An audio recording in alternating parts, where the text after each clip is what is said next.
السلام عليكم ورحمة الله. بسم الله الرحمن الرحيم، والصلاة والسلام على رسول الله. رحب بالطلبة في الدرس هذا، الدرس الخامس. إذن chapitre numéro 3 sur la construction de logiciel. وكنا شفنا الحصة السابقة la conception، وقلنا باللي مخرجات مرحلة راح تكون هي مدخلات مرحلة ثانية. وكقاعدة عامة قلنا باللي كل مرحلة تنتهي بما يسمى لا دوكيمونتاسيون أو التوثيق. لماذا؟ لأنه لا دوكيمونتاسيون عندها أهمية كبيرة، خاصة بعد في مرحلة لا مينتونونس. Alors le terme construction أشمل من codage. Donc se réfère à la création détaillée des travail logiciel grâce à une combinaison de codage، يعني يشمل le codage إضافة إلى la vérification، les tests unitaires et les tests d'intégration et de débogage. يعني كل هذا les tâches ولا les activités قادرين يدخلوا تحت مسمى la construction. Bien qu'une conception détaillée puisse être réalisée avant la construction، وبما أنه قبل هذه المرحلة كنا ديجا درنا conception détaillée وقلنا لازم تكون la conception assez détaillée باش نقدروا نستخدموها في المرحلة نتاع la construction، إلا أنه ما تنتهيش مرحلة ولا عملية la conception بانتهاء la phase principale تاعها. Beaucoup de travaux de conception sont effectués pendant l'activité de construction. يعني يبقى أيضا عمل فيما يتعلق بلا conception اللي راح تندار أثناء هذه المرحلة نتاع لا construction. دونك كاين ما يسمى نوع من تداخل l'enchevêtrement entre les étapes هذو في يعني مش بالضرورة أنه فت مرحلة ليتي دي بوزوان معناته خلاص ما عادش يكون عندي دي بوزوان جدد ولا ما عادش راح نتعامل مع لي بوزوان. قلنا لا جيستيون دي بوزوان راح تبقى بنفس المفهوم بالنسبة لا كونسيبسيون، أيضا راح تبقى في المستوى نتاع لا كونستركسيون. لماذا؟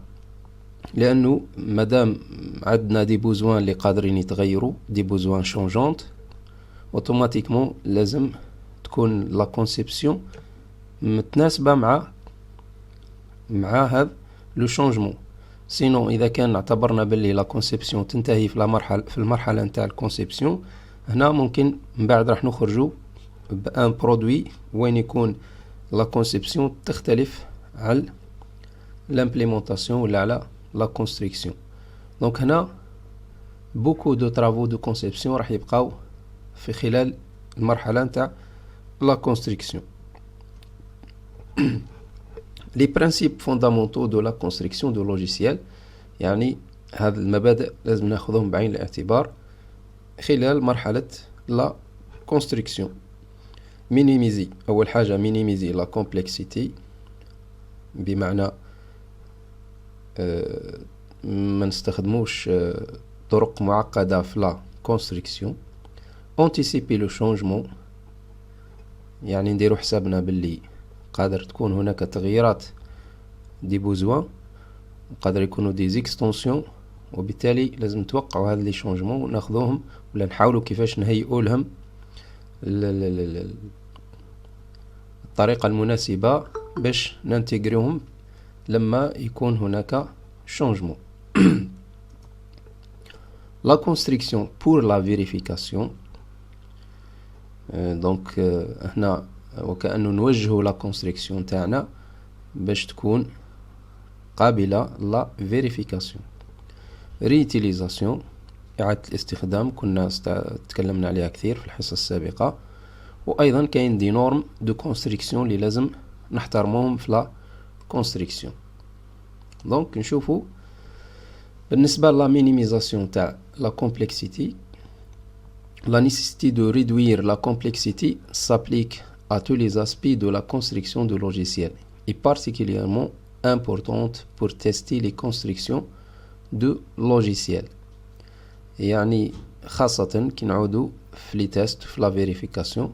اذا كان لو ديفلوبمون تاعنا كان سامبل دونك راح تكون من السهل انه نديرو لي تيست و لي فيريفيكاسيون. اذا كان ديفلوبمون ولا لا كونستركسيون تاعنا معقده اوتوماتيكمون راح تكون صعوبه في لا فيريفيكاسيون.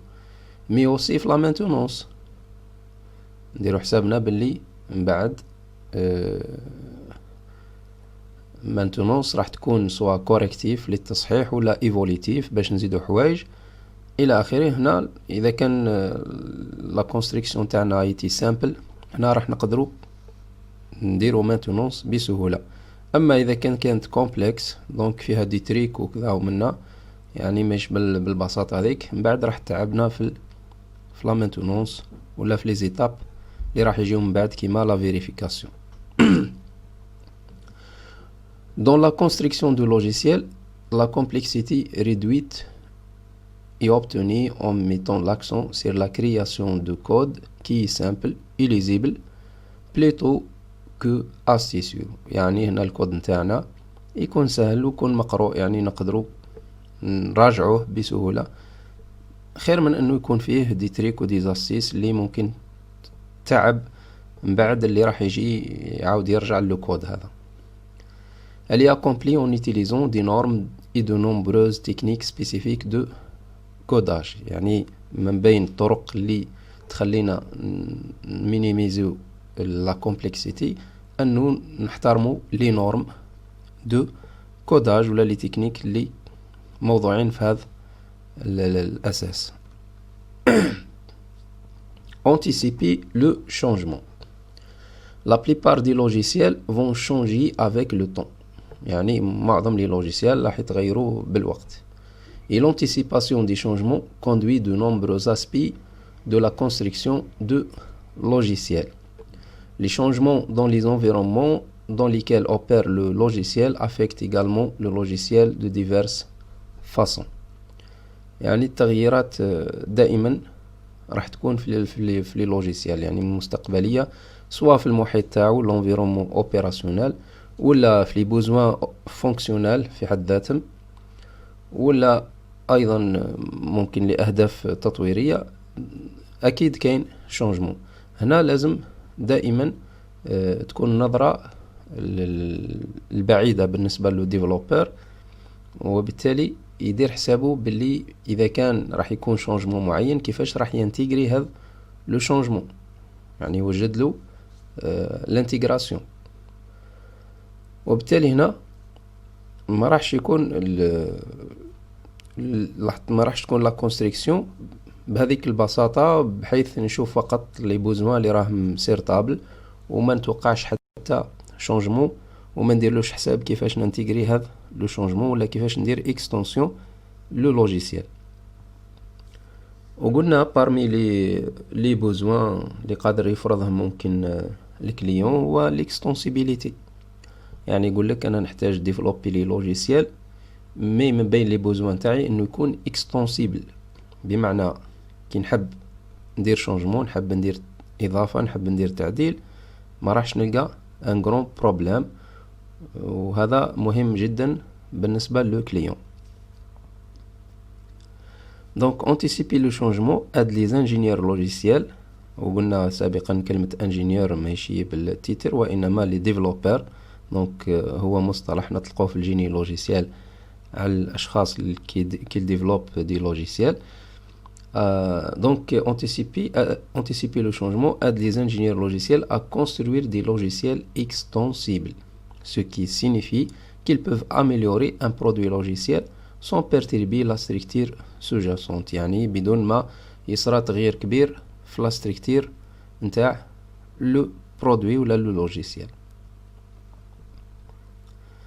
La construction pour la vérification. يعني كي نقولوا la construction pour la vérification وكأنه يحب يقول لك انت راك دير construction على جال باش تفيريفي. احنا في الحقيقة احنا على واش نديرو construction باش نلبو لي بوزوان تاع نوتر كليون، باش نلبو لي بوزوان تاع نوتر كليون. مي هنا يقول لك construire pour vérifier.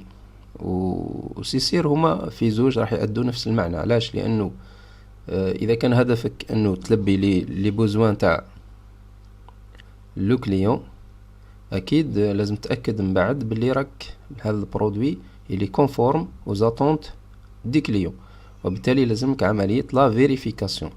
الور دونك هنا لازم تفكر كيفاش دير فيريفيكاسيون وانت تقوم بلا كونستركسيون. معناتو اذا كان راح دير كونستركسيون بطريقه اللي ما تسمحلكش من بعد ولا ما تسهلكش لا فيريفيكاسيون، هنا راك وضعت عقبه في لوبجيكتيف نتاعك برينسيبال، انه تلبي لي بوزوان نتاع الكليون. احنا قلنا في حصه من الحصص السابقه انه لي بوزوان نون فيريفيابل سون ديسوي، يعني اذا كان عندنا بوزوان وما نقدروش نفيريفيوه اسكو راهو موجود في البرودوي فينال ولا لا، هنا يبقى مجرد رغبة فقط وليس un besoin.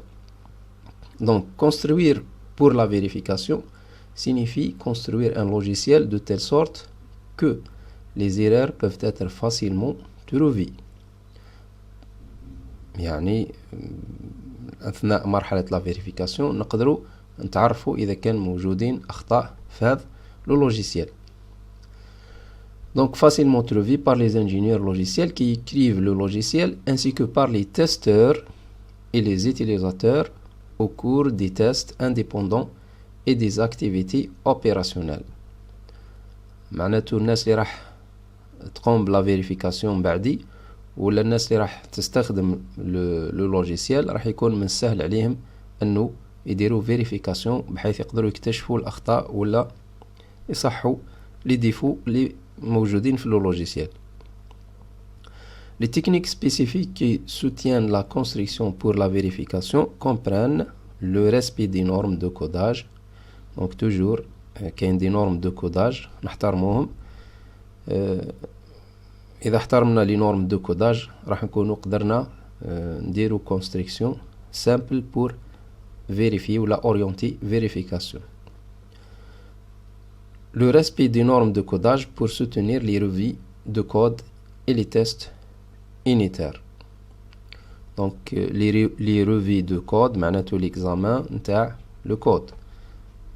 بعد ممكن إن شاء الله نشوفه في التست والvérification.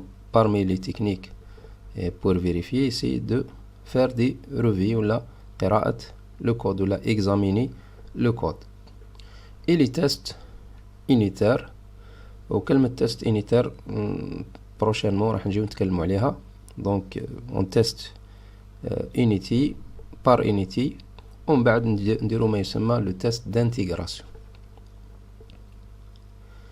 ايضا l'organisation des codes pour supporter les tests automatisés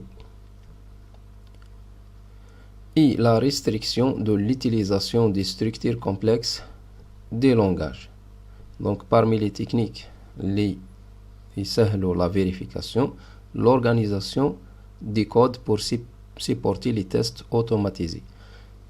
Parmi les techniques قلنا examiner le test يعني نقراو le code, examiner le code يعني نقراو le code ونحاولوا نشوفوا إذا كاين أخطاء ولا لا. mais aussi parmi les techniques إنه نديرو des tests automatiques. وهنا باش نديرو un test automatique لازم يكون le code organisé de telle façon باش يسهل لنا انه نوتوماتيزي ولا نقوموا un test automatique.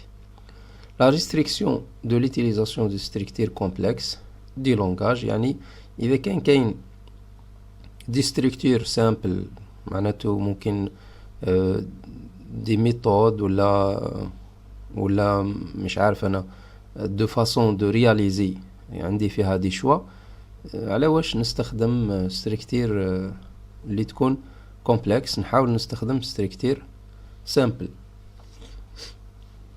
اذا كان قدرنا مدو مثلا مثال بالنسبه لي بوكل كي تعود عندنا امبريكاسيون ولا نستين تداخل نتاع لي بوكل بشكل كبير، بتاتر نستخدم لا ريكيرسيفيتي راح يكون لو كود نتاعي يكون بلي ليزيبل بارابور وين يكون عندي بليزير بوكل داخلين في بعضهم، مثلا 5 ولا 6 نتاع لي بوكل داخلين في بعضهم.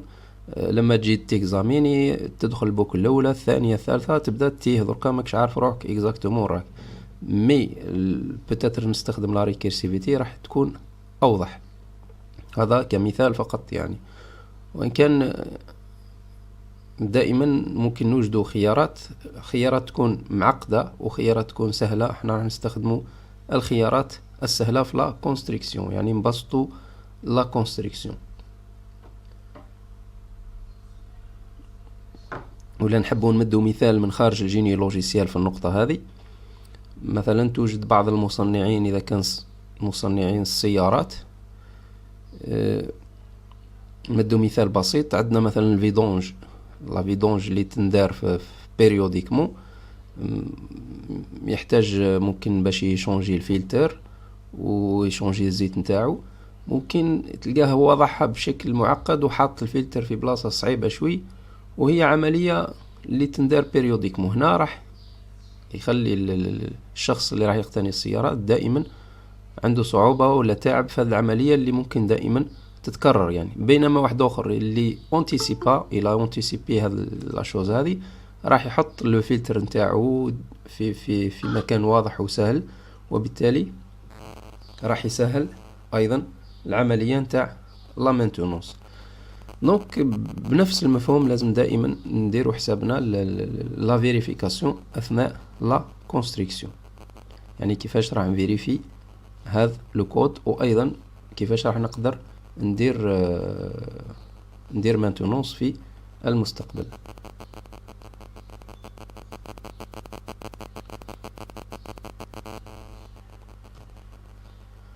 لا ريتيليزاسيون، بالنسبة لا ريتيليزاسيون قلنا هي من بين الأمور المهمة خاصة بالنسبة لو ديفلوبر في حد ذاته.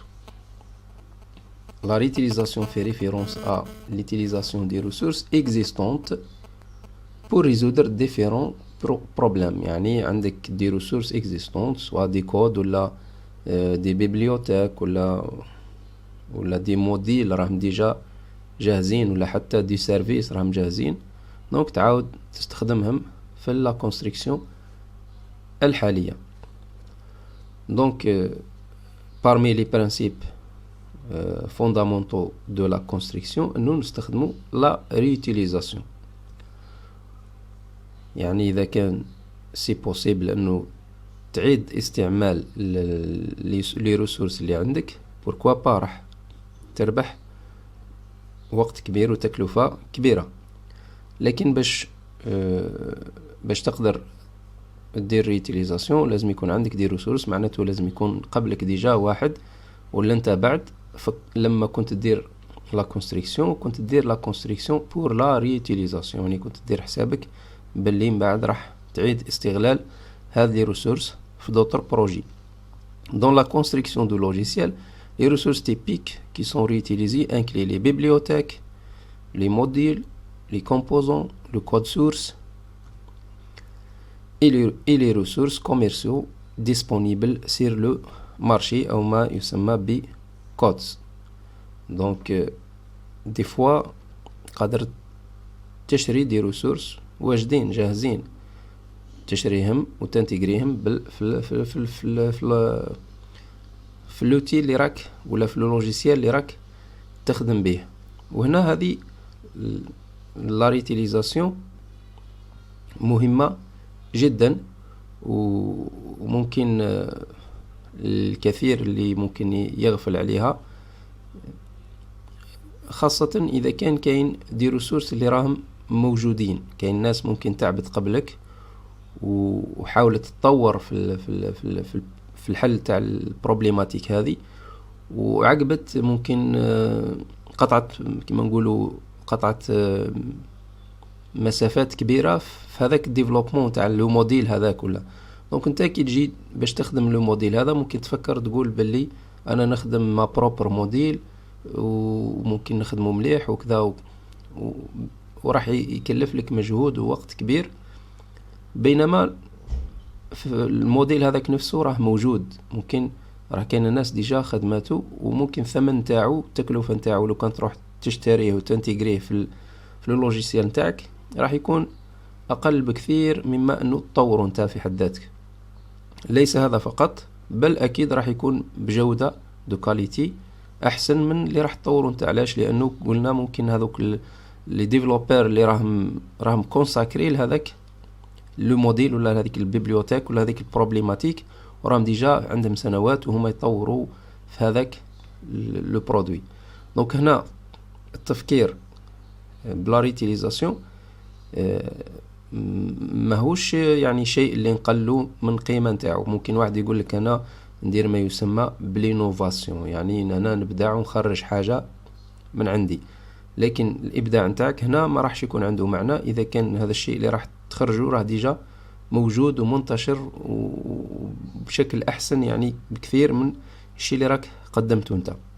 دونك الذكاء هنا انه كيفاش نعاود نستغل ولا نستعمل ما هو موجود ونخرجه في ابداع جديد، يعني اللي يكون اكتيال، يعني ما يكونوش ديجا سبقوك ناس لهذا الشيء هذا. دونك لا ريتيليزاسيون هنا في الحقيقة الي تري امبورطونت وماهيش بالمسألة البسيطة. يعني موش دائما لا ريتيليزاسيون تكون ناجحة، يعني لو كان ما نقدروش ناخذوا بعين الاعتبار المعايير وعوامل النجاح اللازمة في لا ريتيليزاسيون، لا ريتيليزاسيون قادر تكون صعبة. نعطيك مثال بسيط. ممكن عمل تبغي ديرو بكوبي كولي. كوبي كولي ماهيش هذيك هي لا ريتيليزاسيون اللي نتكلموا عليها يعني بحد ذاتها، ولكن تعتبر في النهاية ريتيليزاسيون. يعني عندك ان كود اللي ممكن دير كوبي كولي وتعاود دير فقط موديفيكاسيون. وفي تجارب عديدة ممكن توجد باللي الوقت اللي قضيته وانت دير في لا موديفيكاسيون وممكن يظهروا لك اخطاء وديزيرار اللي باش تصححهم وكذا، تلقى روحك باللي ودرت وقت كبير بالك اكبر من انه لو كان رحت درت كوداج ازيرو. يعني هنا دركا وكأنه كل الاستاذ راح يحطنا في تناقض، مرة يقول باللي لا ريتيليزاسيون مهمة جدا ولازم نديروها، ومرة يقول باللي ممكن لا ريتيليزاسيون راح تكون مكلفة اكثر من انه لو كان تدير كوداج ولا ديفلوبمون من الزيرو خاص بك. اكيد في زوج نقاط راهم عندهم تأثيرهم وعندهم اهميتهم. يعني لا ريتيليزاسيون عندها لي نورم تاعها وعندها حتى هي الجدوى نتاعها. ممكن مش دائما تكون لا ريتيليزاسيون متاحة، ولكن اذا كانت متاحة هنا لازم راح نستغلوا الفرصة بشكل جيد، خاصة اذا كان احنا هما بعد اللي راح نستخدموا دي ريسورس نتاعنا بعد. لانه انت من بعد درك نشوفوا كاين لو ديفلوبمون بار لا ريتيليزاسيون وكاين لو ديفلوبمون بور لا ريتيليزاسيون. اذا كان انت خدمت ان موديل وهيئته باش يكون قابل لإعادة الاستعمال، هنا اكيد الامر راح يكون سهل بالنسبة ليك باش تعاود تنتجري هذا الموديل في ان اوتر ديفلوبمون ولا في ان برودوي جديد. لا ريتيليزاسيون سيستيماتيك هنا معناته كما المثال اللي مديناه نتاع البرودكت لاينز، يعني آليا راح تقدر تروجينيري يعني فقط جينيراسيون تاع لو كود. دونك آلية سيستيماتيك. La réutilisation systématique peut permettre une productivité importante du logiciel، يعني تزيد في الإنتاجية، يعني تنتج دي لوجيسيال في وقت قليل وبأقل تكلفة. In qualité donc productivité permettre une productivité et une qualité et une amélioration du coût. وهذا هو كما قلنا التحدي في لا ريتيليزاسيون، هي لا ريتيليزاسيون سيستيماتيك، يعني كيفاش بطريقة آلية تقدر دير لا ريتيليزاسيون. كما قلت درك لا ريتيليزاسيون ا دو فاسيت اترواتمون لي، عندها وجهين مرتبطين بشكل كبير. لا كونستركسيون بور لا ريتيليزاسيون، وهذا نعتبره مثلا هذا هو الديفلوبمون الاول نتاعنا، هذه هي لا كونستركسيون الاولى اللي راح نديروها. هنا رانا نديرو كونستركسيون دايرين حسابنا كيفاش من بعد نريتيليزيو هذا لي موديل ولا هذا لي كومبوزون اللي رانا نخدمو فيهم. دونك هنا رانا في لا كونستركسيون بور لا ريتيليزاسيون. وفي الحقيقة هنا في المرحلة الأولى راح تعطل ممكن ليفريزون تاع لو برودوي. علاش؟ لأنه رانا زدنا ان اوتر بوزوان، هو انه نخدمو ان لوجيسيال ريوتيليزابل. ولا فاصون ثانية لا فاصات الثانية هي لا كونستركسيون افيك لا ريوتيليزاسيون. وهنا راح تجي الفايدة نتاعنا، يعني نولو نستخدمو سكون ديفلوبي من قبل باش نطورو دي لوجيسيال جدد. دونك هما وجهين ولا عمليتين مترابطتين. اذا كان درت لا كونستركسيون بور لا ريوتيليزاسيون، هنا معناته راح تقدر من بعد دير لا كونستركسيون افيك لا ريوتيليزاسيون. اما اذا كان في البدايه ما درتش حسابك لا ريوتيليزاسيون، راح تعاود كل شيء ازيرو، وبالتالي ما تقدرش دير لا ريوتيليزاسيون. وهنا لامبورطونس انه لا ريوتيليزاسيون مش بالضروره مره واحده، يعني قادر ديفلوبي حاجه وراح تعيد استعمالها مرات عديده. وبالتالي هنا هذه هي الاهميه، انه ممكن نبذل مجهود كيفاش نفكر انه نبدع في لا ريوتيليزاسيون باش نطور برودوي ولا دي كومبوزون ولا دي موديل ريوتيليزابل. من بعد في المستقبل راح نقدر نربح في لا برودكتيفيتي بإعادة الاستعمال. وفي الحقيقة هذه الفكرة أيضا عندها أهمية كبيرة حتى خارج مجال اللوجيسيال وفي حياتنا اليومية والعملية. وأنا دائما نأكد على هذا الشيء، هذا أنه ممكن أشياء تنجزها بالطريقة التقليدية لابورو، يعني وكأنه تجيب مساحة لازم تحرثها كل، يعني متعبة. هنا قادر تستوقف، يعني تدير وقت مستقطع وتعود تفكر بطريقة ممكن تكون أكثر فعالية، تكون أكثر في ناحية المردودية نتاعها، يعني تاخذ وقت للتفكير ومن بعد تولي تقدر تنجز أعمال كبيرة وفي وقت وبتكلفة أصغر. دونك هذا مفهوم إعادة الاستعمال. علاش؟ لأنه فكرت نهار الأول، يعني خذيت وقتك في التفكير. وهنا أهمية ممكن الأشخاص اللي يعتمدوا على التفكير بارابور الأشخاص اللي يعتمدوا على الكدح في العمل. ممكن تلقى واحد يكدح في العمل، يعمل أوقات كثيرة وسوايع كثيرة، ولكن الطريقة اللي يعمل بها هي طريقة بسيطة تقليدية.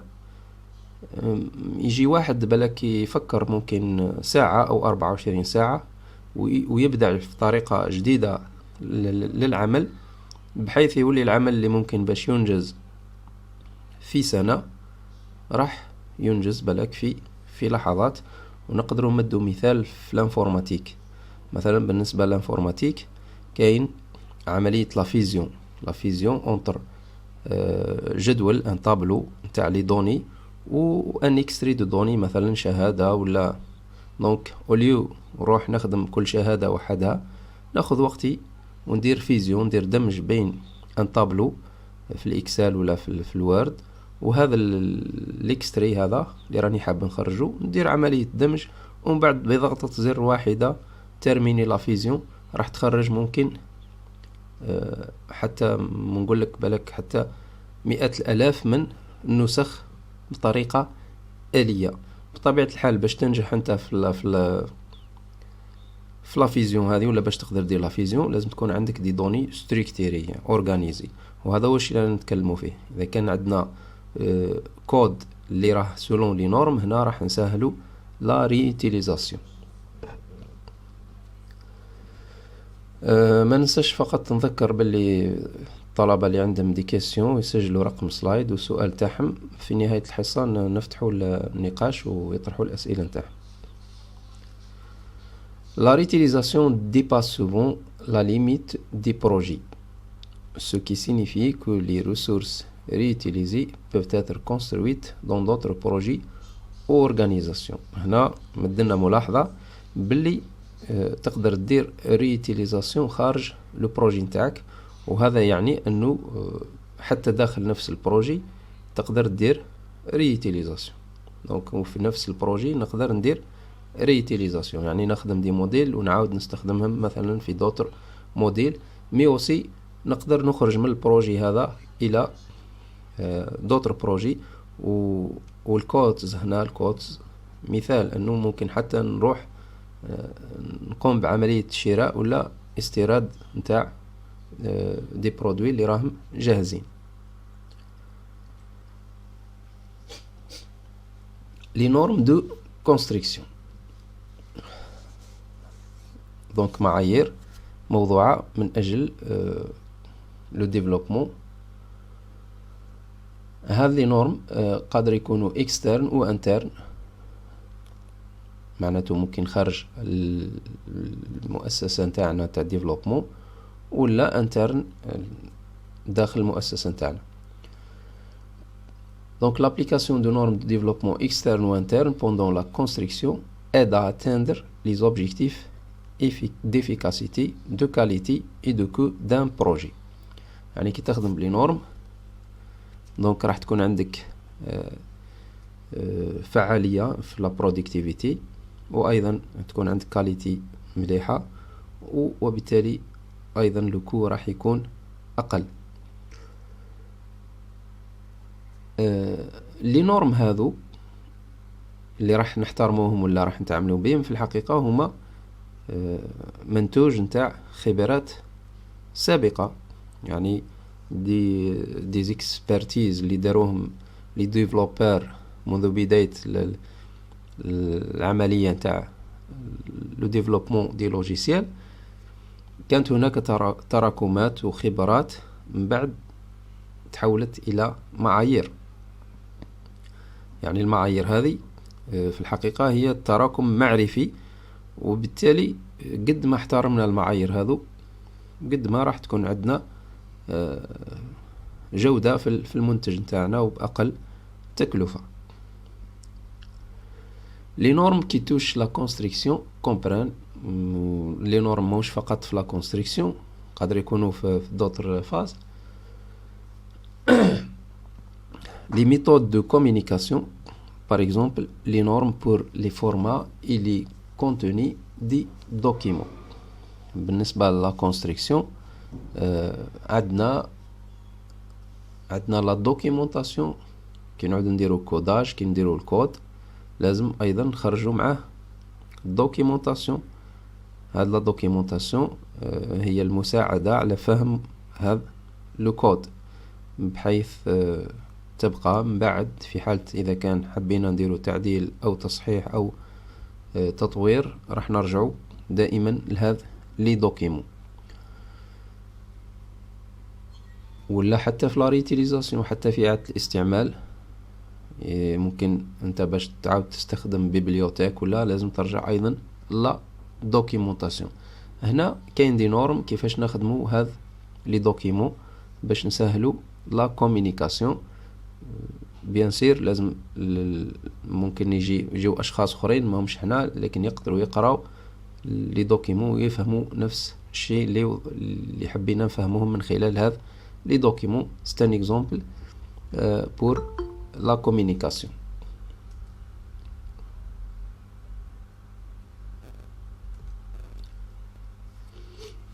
Langage de programmation.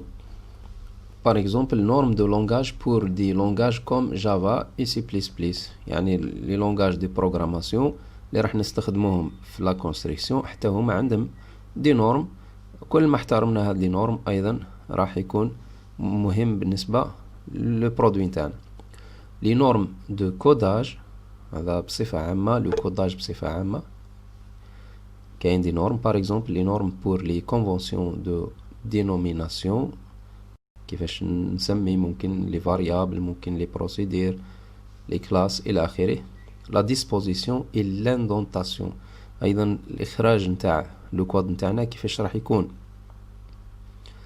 مثلا كيعود عندك دي بوكل امبريكي، لازم ممكن لا بوكل الأولى يكونوا لي انستركسيون تاعها ديكالي ان بتي بو، وداخلها اون اوتر بوكل لازم نزيد نديكالي حتى لي انستركسيون دونك هذه لاندونتاسيون، يعني باش اللي بمجرد ما يشوف يعني حب يدير روفي، بمجرد ما ينظر الكود نتاعي بسهولة راح يقدر يفرق ويعرف باللي كاين دو بوكل داخل بعضهم البعض. ولا حتى مثلا لي انستركسيون، كل انستركسيون لما تكمل انستركسيون ترجع لسطر جديد. اللي يشوف بمجرد ما يشوف يفهم لي انستركسيون نتاعو كيكونوا واضحين، بينما لو كان نديرهم في سطر واحد هنا لازم يقعد يبحث هو على الفاصلة المنقوطة باش يعرف باللي مثلا كنت دخلت في انستركسيون جديدة. دونك هنا سي دي نورم دو ديسبوزيسيون اي دو لاندونتاسيون، يعني في الإخراج والشكل اللي يظهر به لو كود نتاعنا. أيضا كاين دي نورم يتعلقوا بلي بلاتفورم، باغ اكزومبل نورم دانترفاس pour les appels du système d'exploitation. كاين لي زانترفاس، يعني كي لو برودوي نتاعنا باش يتعامل ولا باش يستخدم دي سيرفيس في السيستم ديكسبلوطاسيون، كاين دي زانترفاس. هاد لي زانترفاس عندهم دي نورم اللي لازم اون دوا لي ريسبكتي باش نسهلو لا كومونيكاسيون مع لو سيستم ديكسبلوطاسيون. لي نورم تعلقوا بلي زوتي اللي ممكن نستخدموهم في لا كونستركسيون، باغ اكزومبل لي نورم شيماتيك بور لي نوتاسيون كوم IML. دونك لي نوتاسيون ولا لي دياغرام عندهم دي نورم اللي ايضا من المفترض انه نحترموهم لما نعودوا نستغلوا هذا لي نوتاسيون.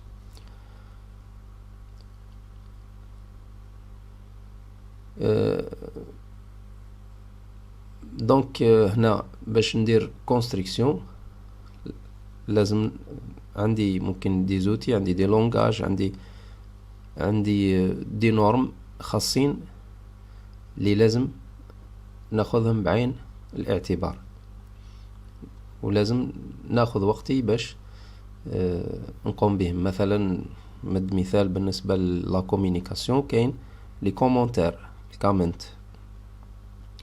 ممكن احنا لو كان نطلبوا من طالب انه يخدم لنا ان بروغرام ولا بتي كود هكذا، ممكن راح مباشرة يحاول يوصل لوبجيكتيف نتاعو، يعني يلبي له بوزوان فونكسيونال انه يكون هذا البروغرام فونكسيونال. مي ممكن ما ياخذش وقته باش يوضع دي كومونتير باش يكسبليكي شاك فاريابل واش يقصد بها، ممكن هاد لا فونكسيون واش دير الى اخره. دونك هنا لو ديفلوبمون تاعو ماهوش سولون لي نورم، لانه ممكن بعد فتره وجيزه شهر شهرين يعاود هو نفسه يرجع لو كود، راح يبدا يلقى صعوبه ويتساءل في الافكار كيفاش وضع هذا لو كود.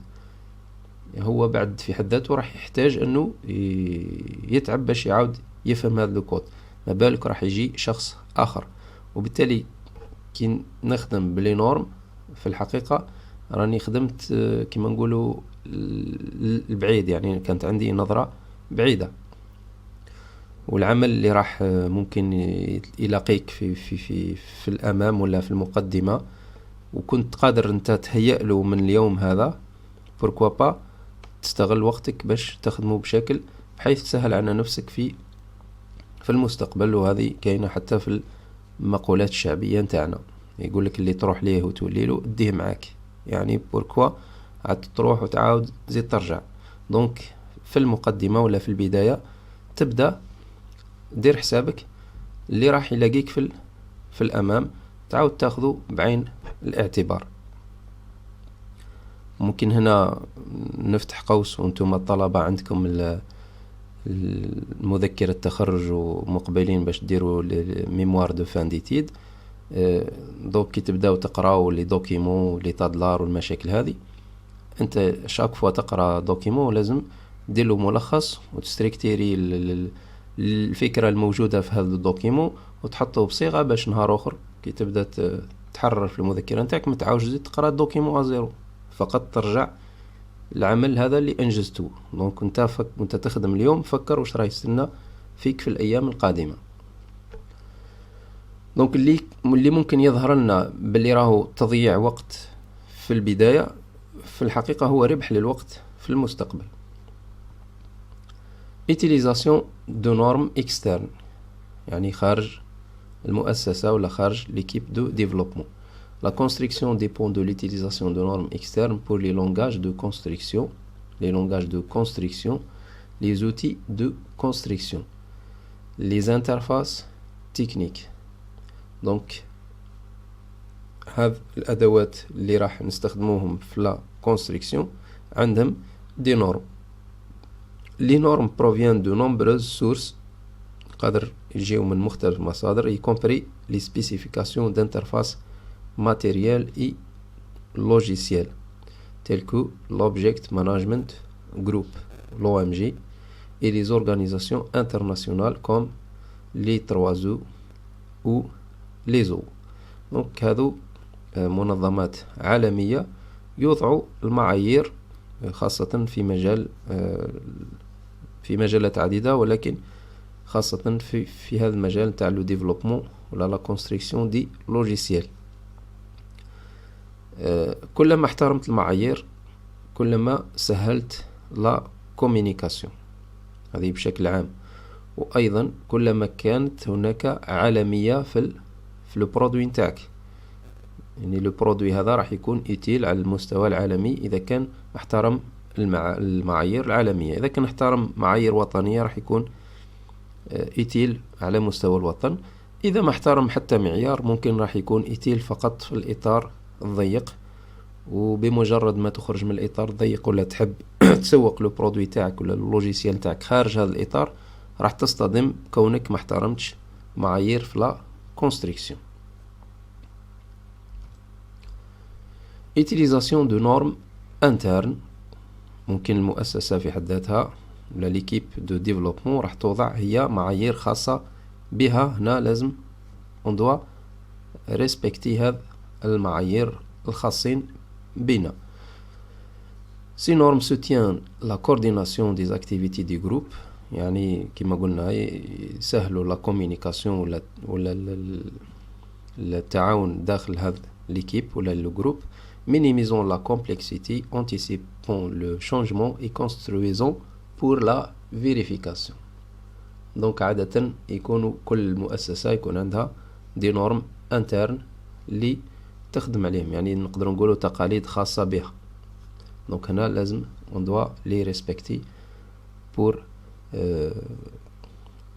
باش نسهلوا على انفسنا la communication ou la réutilisation ou la vérification تاع le produit.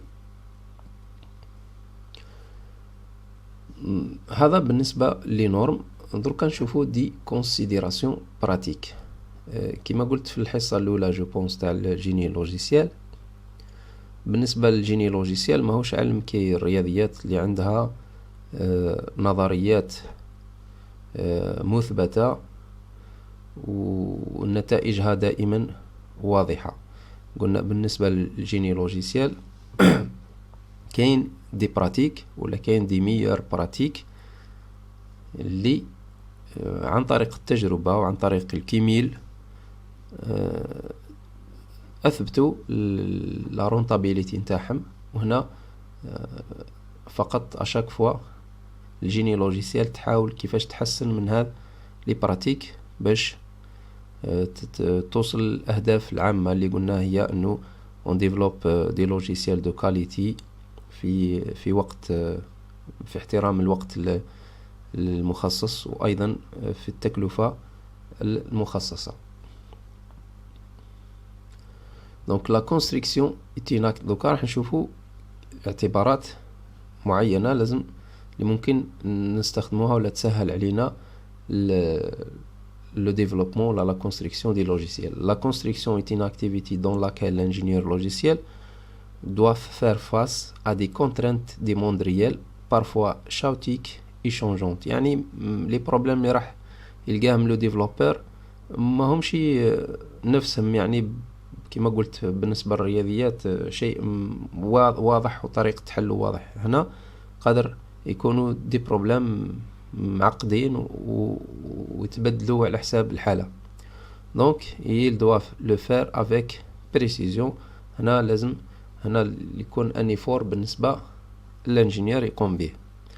دونك هنا لازم ياخذ بعين الاعتبار امور عدة اللي ممكن كانت محل تجربة بالنسبة للناس اللي داروا ديفلوبمون من قبل. كونسيبسيون على كونستركسيون، وهذه قلنا في البداية باللي كلمة كونستركسيون راها أوسع من كوداج. Certains travaux de conception détaillée se produiront au niveau de la construction.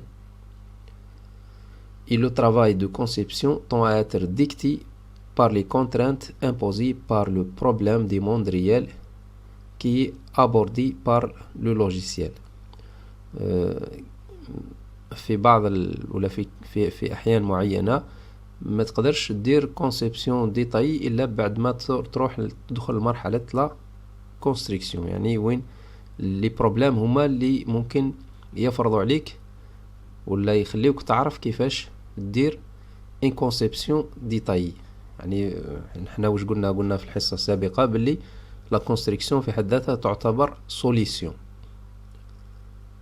دونك هي في حد ذاتها تعتبر سوليسيون لان بروبليم، مي موش كل بروبليم نقدروا نحلوهم في النيفو كونسيبسيون، وبالتالي حتى نوصلوا لمرحلة تاع لا كونستريكسيون باش نقدروا نفهموا بوتيتر البروبليم وباش نتصوروا له حل، وبالتالي هنا لا كونسيبسيون تكون مع لا كونستريكسيون. Les constructeurs de logiciels doivent apporter des modifications à une échelle plus petite ou plus grande pour enrichir les détails de la conception des logiciels pendant la construction. يعني هنا في الحالة هذه لازم نقوموا بالتعديلات اللازمة على لا كونسيبسيون اللي درناها، كما قلنا باش تبقى لا كونسيبسيون توافق لو برودوي ديفلوبي. مادام راح نديرو كونسيبسيون في النيفو كونستركسيون لازم اون دوا ادابتي ولا نديرو تحديث لا كونستركسيون بحيث تاخذ بعين الاعتبار التعديلات الجديدة اللي قمنا بها في هذه المرحلة.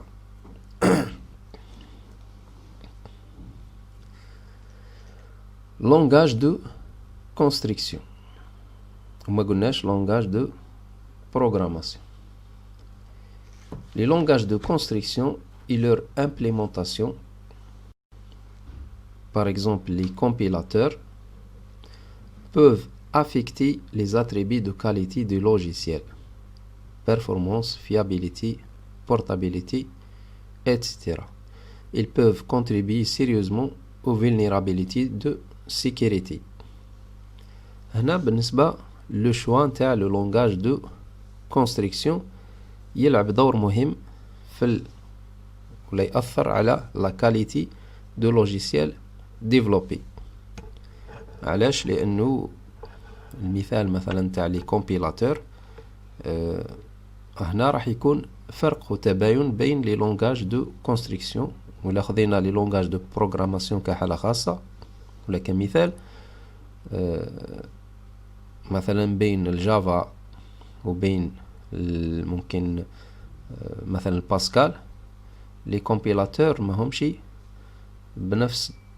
بنفس لا تكنولوجي وبنفس الاداء، وكاين فرق. مثال لي كومبيلاتور يقدروا يعطونا كود انترميديير، كود ماهوش كود ماشين وانما فيرتيال ماشين، يعني هنا نقولوا له البايت كود، وهذا راح يسهل مثلا لا بورتابيليتي. بينما في الباسكال ممكن يعطينا كود ماشين اللي يكون يتيل مع ماشين محددة إذا كان خرجت به، ولا ان سيستم محدد إذا كان خرجت به من هذا الانفيرومون والانفيرومون واحد آخر ما عادش راح يولي يتيل، وبالتالي هنا لا بورتابيليتي ماهيش موجودة كخاصية ولا ككاليتي في اللوجيسيال. نفس الشيء أيضا بالنسبة لي بيرفورمانس، قدر لي بيرفورمانس في الحالة هذه يتأثروا ممكن بالبايت كود، لأنه راح يستنى مرحلة واحدة أخرى نتاع كومبيلاسيون للكود فينال. هنا لي بيرفورمانس راح يكونوا ممكن مش بالضرورة نفسهم لما تنتقل من ان لونغاج نوتر لونغاج. لا فيابيليتي أيضا، لا فيابيليتي قلنا أنه اللوجيسيال يكون خالي من لي زيرار، يعني il ne tombe pas en panne. والخصائص أخرى خاصة مثلا بالنسبة لا security. قادر تكون هناك نوع من الثغرات الأمنية ولا لا vulnerability في حال ما اخترنا ممكن دي لونغاج معينين. الور هنا لو شوا نتاع لو لونغاج دو كونستريكسيون هو في الحقيقة عملية مهمة وتتطلب أخذ بعين الاعتبار لي زوبجيكتيف اللي حبينا نوصلوا ليهم في لو لوجيسيال، لي زوبجيكتيف دو كاليتي سيرتو دو كاليتي. مثلا وهذا يختلف يتأثر بطبيعة اللوجيسيال. مثلا إذا كان اللوجيسيال هذا طون ريال دونك هنا لي بيرفورمانس مهمين جدا. إذا كان اللوجيسيال هذا فينانس أمور مالية وبنكية وتعاملات مالية، هنا ممكن لا سيكوريتي تكون عندها أهمية أكبر وهكذا. دونك هنا لو شوا دو لونغاج دو كونستريكسيون موش فقط يتأثر بالشي اللي نجيدوه حنا كوم دي ديفلوبر، يعني الشي اللي نتقنوه حنا هذا عامل مهم. لو ديفلوبر ماذا به يديفلوبي بلو لونغاج اللي عنده فيه اكسبيريونس، لكن لا كاليتي لي بوزوان دو كاليتي اللي هما لي بوزوان نون فونكسيونيل هذو ايضا عندهم اهمية كبيرة. دونك العملية ماهيش فقط قال سي بون انا نخدم بالجافا نعرف الجافا معناته نديفلوبي لو تو باستخدام الجافا. دونك هنا لازم لها علاش قلنا كونسيديراسيون براتيك، يعني من الاعتبارات اللي الناس خبرتها من قبل وقالت باللي لازم هنا ناخذ بالنا في هذه العملية. لو تيب وايضا لي لونغاج دو كونستريكسيون يختلفوا حتى في الباراديغم تاعهم في طريقة العمل بهم والبرودوي فينال اللي راح يخرج بهم لو لونغاج دو كونستريكسيون. سي بور سا هنا راح نقولوا باللي كاين بليزيور لونغاج دو كونستريكسيون ولا بليزيور تيب. لو تيب لو بلي سامبل دو لونغاج دو كونستريكسيون اي لو لونغاج دو كونفيغوراسيون. يعني بوتيتر هنا البرودوي اللي راك باش تخدمو انت يحتاج انه تستخدم ان لونغاج دو كونفيغوراسيون موش ان لونغاج دو بروغراماسيون. في le langage de configuration, les ingénieurs logiciels choisissent parmi un ensemble limité d'options prédéfinies pour créer des installations logicielles nouvelles ou personnalisées. يعني هنا باش تخرج برودوي فقط دير configuration. دير configuration قالت بارامتري حوايج تشوازي كذا كذا من بعد تخرج فيرسيون ولا ان لوجيسيال personnalisé. دونك هنا يسموهم دي لونغاج دو كونفيغوراسيون. كاين لي لونغاج دو بواط اوتي وما يسمى تول كيت sont utilisés pour créer des applications à partir d'éléments dans la boîte à outils. معناته ensemble intégré de pièces réutilisables. عندك boîte à outils فيها ensemble de pièces راح تختارهم، تختار اللي يخدمك في le logiciel. Ils sont plus complexes que les langages de configuration. يعني هنا يحتاجوا عمل شوية زايد بارابور لي لونغاج دو كونفيغوراسيون وين فقط ندير خيارات معينة ونخرج فيرسيون. هنا هاد لي بياس هادو اللي راح تختارهم راح تزيد لهم انتيغراسيون باش تخرج ان برودوي. مي هنا ما كانش هكا ديفلوبمون كبير، يعني علاش؟ لانه راك تخدم ما يسمى لا ريتيليزاسيون، راك سي دي بياس ريتيليزابل فقط تعاود تكونفيغوريهم في صيغه معينه باش تخرج لو برودوي فينال. كاين لي لونغاج دو سكريبت sont des types communément utilisés de langage de programmation. يعني هنا بدينا ندخلو لا programmation. Dans certains langages de script, les scripts sont appelés fichiers de commande ou macros. كيما مثلا les macros اللي نستخدموهم في الاوفيس، في الاكسل دونك كاين بتيت بروغراماسيون يعني باش تخرج ان انترفاس اللي فيها دي كوموند تخدم بهم بالنسبه مثلا لي دوني اللي يكونوا سو فورم اكسل ولا اكسس. كاين مثلا جافا سكريبت، كاين لي سكريبت نتاع لي لونغاج، لي سكريبت دو اس جي بي دي، دو سيستيم دو جيستيون دو باز دو دوني. دونك فيهم دي انستركسيون سو فورم دو كوموند، يعني هذاك هو لو برودوي فينال نتاعنا. وكاين لي لونغاج دو بروغراماسيون اللي معروفين بالنسبه لينا سون لو تيب لو بلي فليكسيبل. علاش؟ يسمح لك دير اشياء كثيره، من بينها الشيء اللي ممكن قادر ديرو بلي لونغاج الاخرين. مي هنا لو شوا نتاع لو لونغاج دو بروغراماسيون ولا دو كونستركسيون بليتو، يعني الكلمه الاوسع، مهم جدا. وكما شفنا بلي اثر على لا كاليتي نتاع لو لوجيسيال. يعني مش دائما لونغاج دو بروغراماسيون كما قلت ندير به كل شيء. علاش؟ لانه التخصص عاده راح يركز على الامور اللي تسهل العمل، بينما العام هذا راح ممكن ياخذ كل شيء ولكن مش بالدرجه اللي ياخذها المتخصص. دونك هذا لو تيب قلنا فليكسيبل، يعني نقدر ندير بها اشياء كثيره. il existe 3 types généraux de notation utilisés pour le langage de programmation, à savoir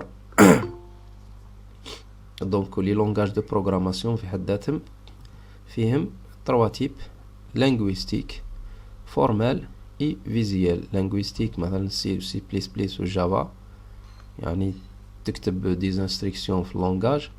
formel event B، فورمال اللي نستخدموهم في لي لوجيسيال امباركي و لي لوجيسيال طون ريال. فيزيال بار اكزومبل ماتلاب، وين ما يعولش كثير على لي انستركسيون اكريت بقدر ما يعول على لي كومبوزون فيزيال. ومن هذا تلقى التسميات فيزيال بازيك والبيلدر دونك التسميات هنا نتاع لي فيرسيون دو لونغاج تتعبر على طريقة استخدام هذا لو لونغاج. بالنسبة لو كوداج ايضا كاين دي كونسيديراسيون اللي لازم ناخذهم بعين الاعتبار في الكوداج. technique de création d'un code source compréhensible, y compris les conventions de dénomination et la mise en page du code source. يعني هنا كيفاش نكري ان كود اللي يكون ليزيبل معناته موديفيابل، معناته تقدر من بعد تقدر تفهمه، تقدر دير موديفيكاسيون وتقدر دير اكستنسيون الى اخره.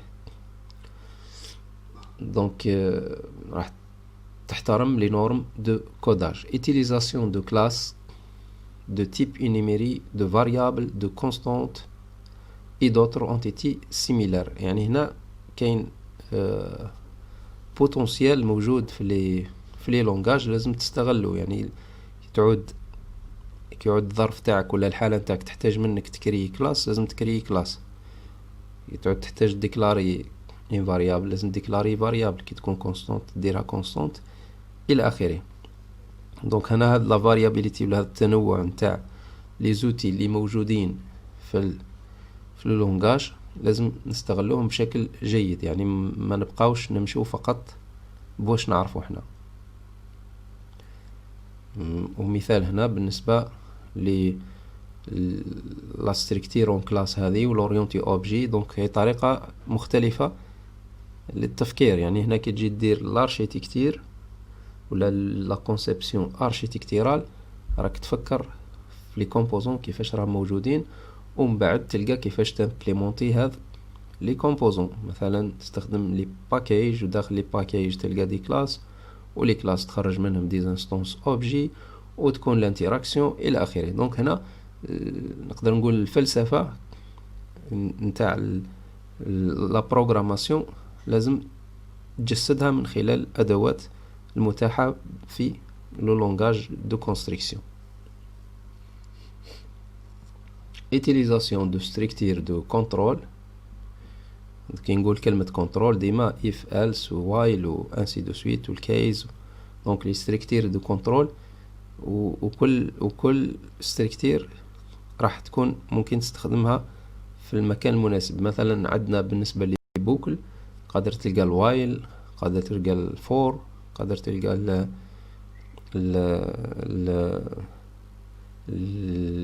repeat الى اخره. دونك هنا كل واحدة ممكن قادر تستخدمها في المكان المناسب نتاعها، وباش تقدر تستخدمها لازم تكون تعرفها وتكون عارف اهميتها ولا الفرق بين هذا لي ستركتير. manipulation de conditions d'erreur. manipulation de conditions d'erreur à la fois anticipée et exceptionnelle. Par exemple, saisie de données erronées. هنا بالنسبة للكوداج بالنسبة للكوداج la gestion des erreurs ou la gestion des exceptions عندها دور مهم. هنا رانا on a anticipé les problèmes اللي قادر يطيح فيهم ليتيليزاتور.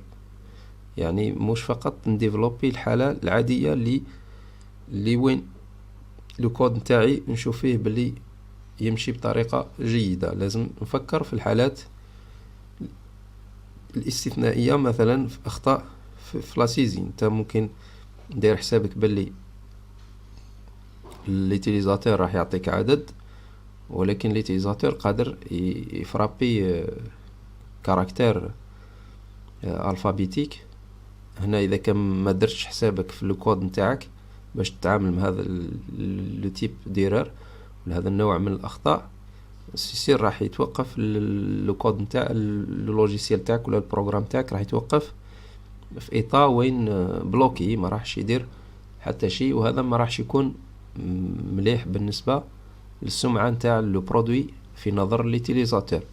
دونك هنا اون دوا جيري لي كونديسيون ديرور، سواء اللي يكونوا متوقعين ولا حتى اكسبسيونال. في بعض الحالات ما تقدرش تعرف وش هو الخطأ، هنا ديرها فيما يسمى ليكسبسيون. ليكسبسيون يعني اذا كان جات حالة اللي ما كانش منتظرة لازم لو كود تاعك راح يتصرف، ما لازمش يبقى في ايطا بلوكي ولا ايطا اللي ما يقبلهاش ليتيليزاتور.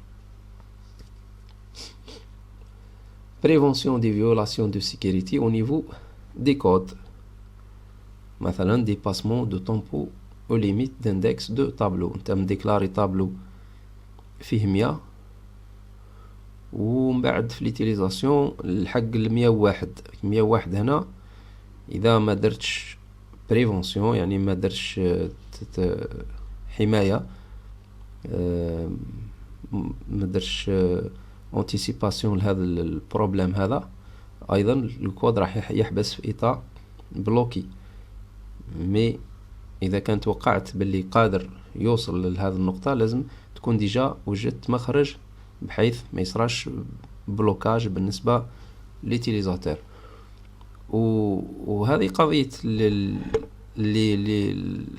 ليطا هذه بلوكي اللي يطيح فيها اللوجيسيال، هذه نقدروا من بين نقولوا هي من بين الامور اللي تخلي ليتيليزاتور ينفر من لو لوجيسيال.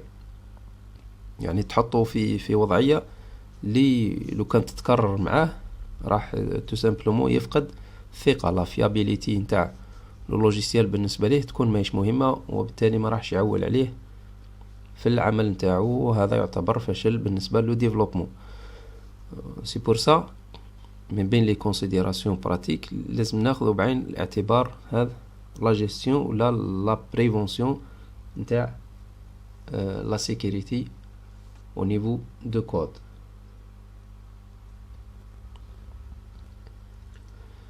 L'utilisation des ressources par l'utilisation de mécanismes d'exclusion et de discipline pour accéder aux ressources réutilisables en série, y compris les threads et les verrous de base de données. Donc كاين دي ريسورس اللي ممكن يستخدمهم لو كود نتاعنا ولا اللوجيسيال نتاعنا، وهذو دي ريسورس يكونوا كريتيك، يعني ما يسمحوش باستعمال اني في نفس الوقت. هنا لازم ناخذه بلي ميكانيزم ديكسكليزيون ميتيال، يعني بحيث نضمنوا انه لا ريسورس هذه تكون مستغلة من طرف واحد في لحظة واحدة، ما يصراش نزاع عليها. من بين الادوات ايضا لي ثراد ولي فيرو، هذو نستخدموهم باش بور جيري لي ريسورس نتاعنا. وكاين دي ريسورس وين لازم لي ريسورس هذو يكونوا مع بعضهم البعض، والمبحث هذا ممكن نفتو عليه في السيستم ديكسبلوطاسيون. ان لوجيسيال ممكن يحتاج 2 3 ريسورس باش يقدر يؤدي العمل نتاعو، وان اوتر لوجيسيال ممكن حتى هو يحتاج 2 3 ريسورس. اذا كاين انترسيكسيون بيناتهم، تقاطع بيناتهم، ما لازمش نمد ريسورس اللي تكون يحتاجها الطرف الثاني نمدها للطرف الاول، وريسورس واحدة نعطيها للثاني، ومن بعد يبقاو فيما يسمى ايطا دانتر بلوكاج، حالة بلوكاج متبادل. الور قلنا اذا كان هذه لي ريسورس ما عرفناش نجيريوهم راح يصرى ايطا دانتر بلوكاج، وين لا البارتي الاولى لا الثريد الاول قادر يبروغريسي ولا الثاني قادر يبروغريسي. علاش؟ لانه كل واحد حاصل على جزء فقط من لي ريسورس. لكن كي نستخدموا لي ميكانيزم ديكسكليزيون ميتيال كيما هاد لي فيرو و مش عارف دوتر كونسيبت ولا دوتر ميكانيزم اللي ما يحضرونيش درك، هنا راح نتفاداو هذا ليطا دانتر بلوكاج اللي قادر يطيح فيها لو لوجيسيال. ايضا لورغانيزاسيون دي كود سورس كنا تكلمنا عليهم، اون ستيتمنت، روتينز، كلاسز، باكيج، ووتر ستركتير. لا دوكيومونطاسيون دي كود، وهذه ايضا تكلمنا عليها، مهمة جدا. انه كي ندير كود لازم نحاول كل فاريابل، كل فونكسيون، كل نوميناسيون ندير عليها كومنتير، قال هذا التسمية هاي ذاكي الواش مديورة. ايضا ممكن كل بوكل ولا كل فونكسيون لا بروسيدير ايضا راح يكون قدامها كومنتير. وهنا كاين مثلا بالنسبة للعديد من لي لونغاج كاين من بعد لا جينيراسيون اوتوماتيك دو لا دوكيومونطاسيون ابارتير من هاد لي كومنتير اللي راك دير فيهم في لو كود.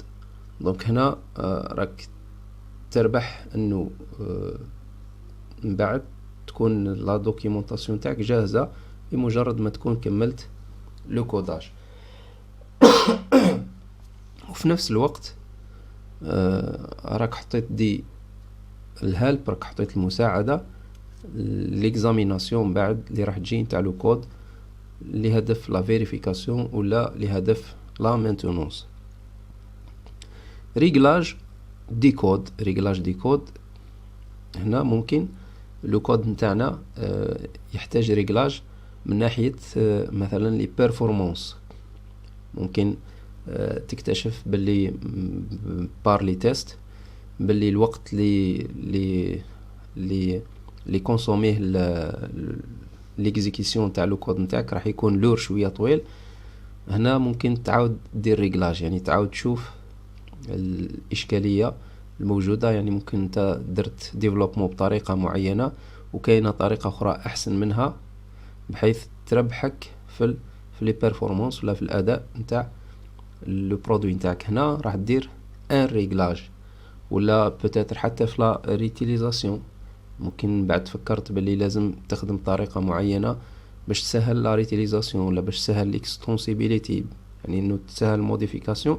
هنا كاين ما يسمى بريغلاج دي كود، يعني لو كود راه سيبون يؤدي لو بوزوان فونكسيونال تاعو، مي بارابور او بوزوان دو كاليتي ممكن يحتاج انه نزيدو نديرو ريغلاج.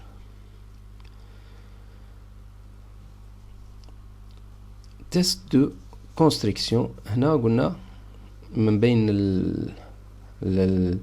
العمليات ولا les activités الموجودين في la construction مش في le codage في la construction لأنه أشمل هو les tests. La construction implique deux formes de tests qui sont souvent effectués par l'ingénieur logiciel qui écrit le code. يعني هاد les tests يتنداروا مع la construction, le test unitaire ou le test d'intégration. علاش؟ لأنه انت ممكن ديفلوبي دي زونيتي ولا دي موديل ولا دي كلاس وحدهم قبل ما تروح تنتجريهم مع دوتر موديل ولا دوتر كلاس ولا دوتر باكيج ولا دوتر سيرفيس على حساب لا ديمارش دو ديفلوبمون اللي راك تتبع فيها. هنا تحتاج انه دير تيست، يعني الحاجه اذا كان ما مشاتش وحدها من باب اولى ماهيش راح تمشي من بعد في الانتيغراسيون. دونك رانا في عمليه لا كونستركسيون ونحتاجو نديرو تيست، يعني مش نديرو انتيغراسيون ونراسومبليو لو لوجيسيال الكل ومن بعد نروحو للمرحله نتاع لا فيريفيكاسيون كيما رانا نمشيو بلي شابيتر. قلنا شابيتر ايتيد دو بوزوان، شابيتر كونسيبسيون، بعد كونستركسيون، بعد فيريفيكاسيون. لا، احنا نحتاجو انه نديرو لي تيست انيتير في هذه المرحله، يعني كل انيتي ولا كل كلاس ولا كل بارتي من لو لوجيسيال اللي تخدمها تيستيها وحدها، يعني تضمن باللي ما فيهاش اخطاء وباللي راهي تأدي لوبجيكتيف نتاعها بشكل جيد. ومن بعد تنتجريها، بعد تعاود تنتجري هذ لي زينيتي ولا لي موديل بعضهم البعض. كي دير انتجراسيون هنا لازم دير ما يسمى ايضا تيست دانتجراسيون، يعني كل واحده وحدها راح تمشي بيان ما فيهاش اخطاء. بعد ما درنا انتجراسيون اسكو ايضا كاين دي زيرار اللي لازم يتصحوا ولا الانتجراسيون راها بشكل جيد. Donc le but du test de construction est de réduire l'écart entre le moment où les défauts sont insérés dans le code et le moment où ces défauts sont détectés, réduisant ainsi les coûts encourus pour les corriger. الناس اللي تتذكر الكلام هذا قلناه من قبل في الحصة الحضورية، قلنا باللي كل ما كانت المسافة بين وقوع الخطأ واكتشافه قريبة كلما قلت تكلفة التصحيح. أما إذا كان خلينا الخطأ يبتعد في الوقت، هنا التكلفة نتاع التصحيح نتاعو راح تكون أكبر. L'intégration est une activité clé pendant la construction.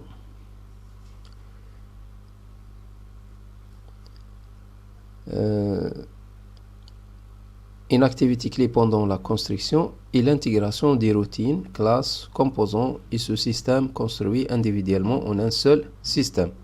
En outre, un système logiciel particulier peut nécessiter d'être intégré à d'autres logiciels ou systèmes matériels. Donc, من بين العمليات ولا les activités نتاع la construction هي l'instruction. هي l'intégration. من بين العمليات المهمة ولا les activités المهمة هي l'intégration.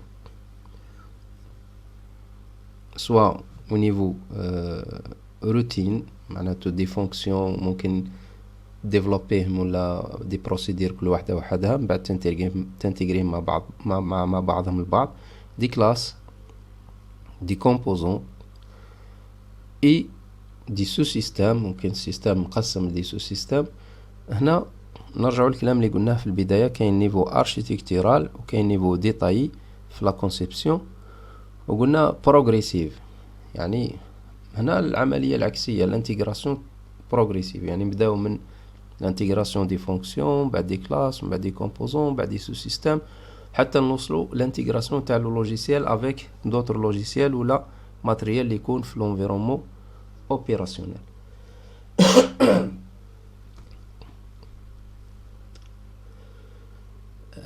دركا ندخلوا لي تكنولوجي دو كونستركسيون.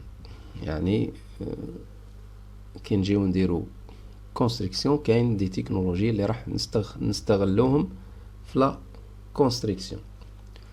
اول حاجه ليتيليزاسيون دو لابي، الانترفاس دو بروغراماسيون d'application. Une interface de programmation d'application API est l'ensemble de signatures qui sont exportées et disponibles pour les utilisateurs d'une bibliothèque ou d'un framework pour écrire leur application. يعني كي تبغي دير لا ريوتيليزاسيون هنا راح تستخدم ممكن دي بيبليوتيك ولا دي فريمورك. لابي هي اللي راح تعطيك لا سينياتير، معناتها تعطيك اسم ممكن لا فونكسيون ولا لا ميثود ولا لا كلاس، وتعطيك لي زارغيمون تاعها اللي كيفاش يخليوك تفهم كيفاش راح تستغلها ولا تنتجريها ولا ديرها ريوتيليزاسيون في لوجيسيال. وهذا اللي ممكن الشيء اللي لمحنا له قبيل، قلنا ممكن دي بارتي ولا دي كومبوزون موجودين ومطورين بشكل جيد وبشكل يعني اكثر من ناحيه البيرفورمانس ومن ناحيه لا سيكوريتي. بوركوا با نديرو ريوتيليزاسيون، على واش نحاولوا حنا، على واش نبداو ديما ديفلوبمون ازيرو. هنا لا نوصلوا في التكلفه تكون مقبوله ولا لا كاليتي ايضا تكون مقبوله. دونك واحد كيحب يديفلوبي ماذا به يروح يبحث في البيبليوتيك ولا في هذا لي زابي. اذا كان الشيء اللي راه يحتاجه موجود دونك يدير لا ريتيليزاسيون، مش يعاود يخدم من جديد. Outre les signatures, une API doit toujours inclure des données, des énoncés sur les effets et ou comportement du programme, c'est-à-dire sa sémantique. Donc هنا l'API أيضا راح تعطيك help، تعطيك مساعدة اللي تخليك تفهم هذا لي كود كيفاش تستغلهم وكيفاش وش هو الكومبورتمون تاعهم، يعني واش يفيدوا. دي اكزامبل الجاي جافا ادفانسد ايماجين. دونك اذا راني حاب نخدم دي لوجيسيال اللي ممكن يدخلوا فيهم تريتمون ديماج وتعاملات مع ليماج، دونك هذا لا بيبليوتيك قادر توفر عليا واكيد توفر عليا مجهود كبير بالنسبه للديفلوبمون. دونك هنا راح ندير ريوتيليزاسيون جي ام اف جافا ميديا فريمورك الى اخره.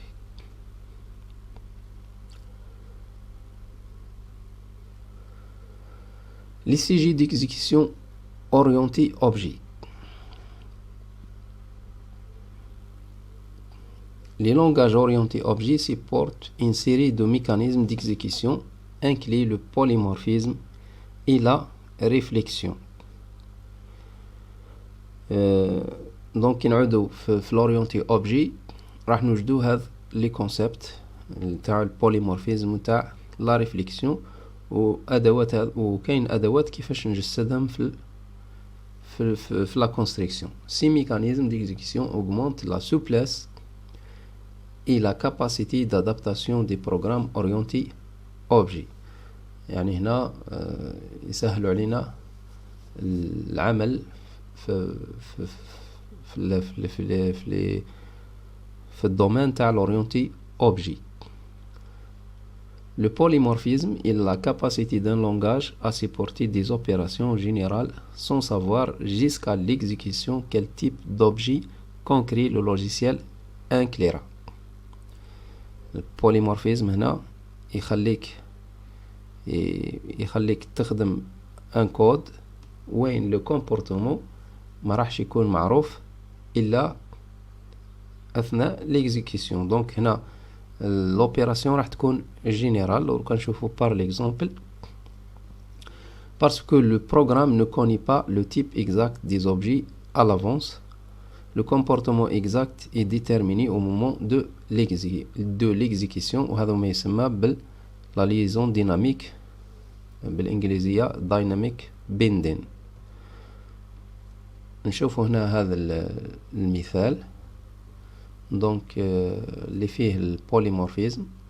عندنا une classe animal فيها l'opération déplacer وهذا déplacer فيها تافيشي le message je bouge. اون اوتر هذه كلاس كملت. تلاحظ هنا لاندونتاسيون، لو كان نخدمو هذا لو كود بلي نورم راح يكون اسهل انه نعرفو وقتاش ننتقلو من الكلاس كلاس، بينما بالطريقة هذه لازم تبحث انت على عدد لي ساكولاد المفتوحين والمغلوقين باش تعرف روحك وراك بالضبط. دونك كاين اوتر كلاس chien extend animal. دونك هذه لا كلاس هذه راح الفا إيريتي من لا كلاس انيمال، فيها ديبلاسي، يعني نفس لا فونكسيون راح تيريتيها مي راح تغير فيها لو كومبورتمون. هنا تقول جو مارش، هنا جو بوج، هنا جو مارش. une autre classe oiseau extend animal راح تيريتي من الانيمال، ايضا راح تموديفي في لو كومبورتمون تاع ديبلاسي وتقول جو فول. كلاس بيغون اكستند وازو، وهذه راح تطور ولا تحدث ولا تيريتي من الوازو، ايضا راح تغير ديبلاسي وراح تكتب جو فول يون بليس سير لي باسون. دونك هنا لو كود نتاعنا الماين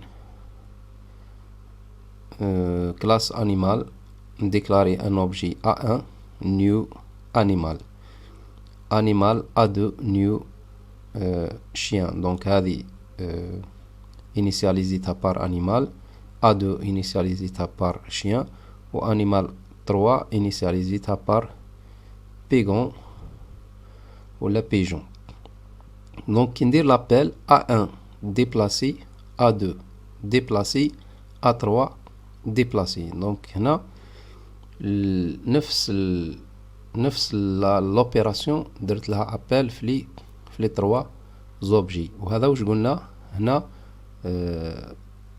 كلمة لو كومبورتمون هنا راح يكون au niveau de codage راح يكون appel général.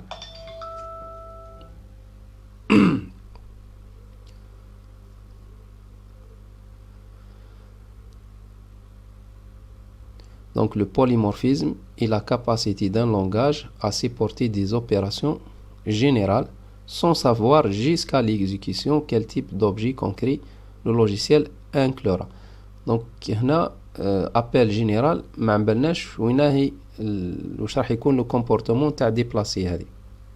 دونك بعد ليكزيكسيون راح يظهر ديبلاسي هذه واش فيها هذه. دونك كي تينيسياليزا الA1 بانيمال دونك ديبلاسي اكيد راح تكتب جو بوج.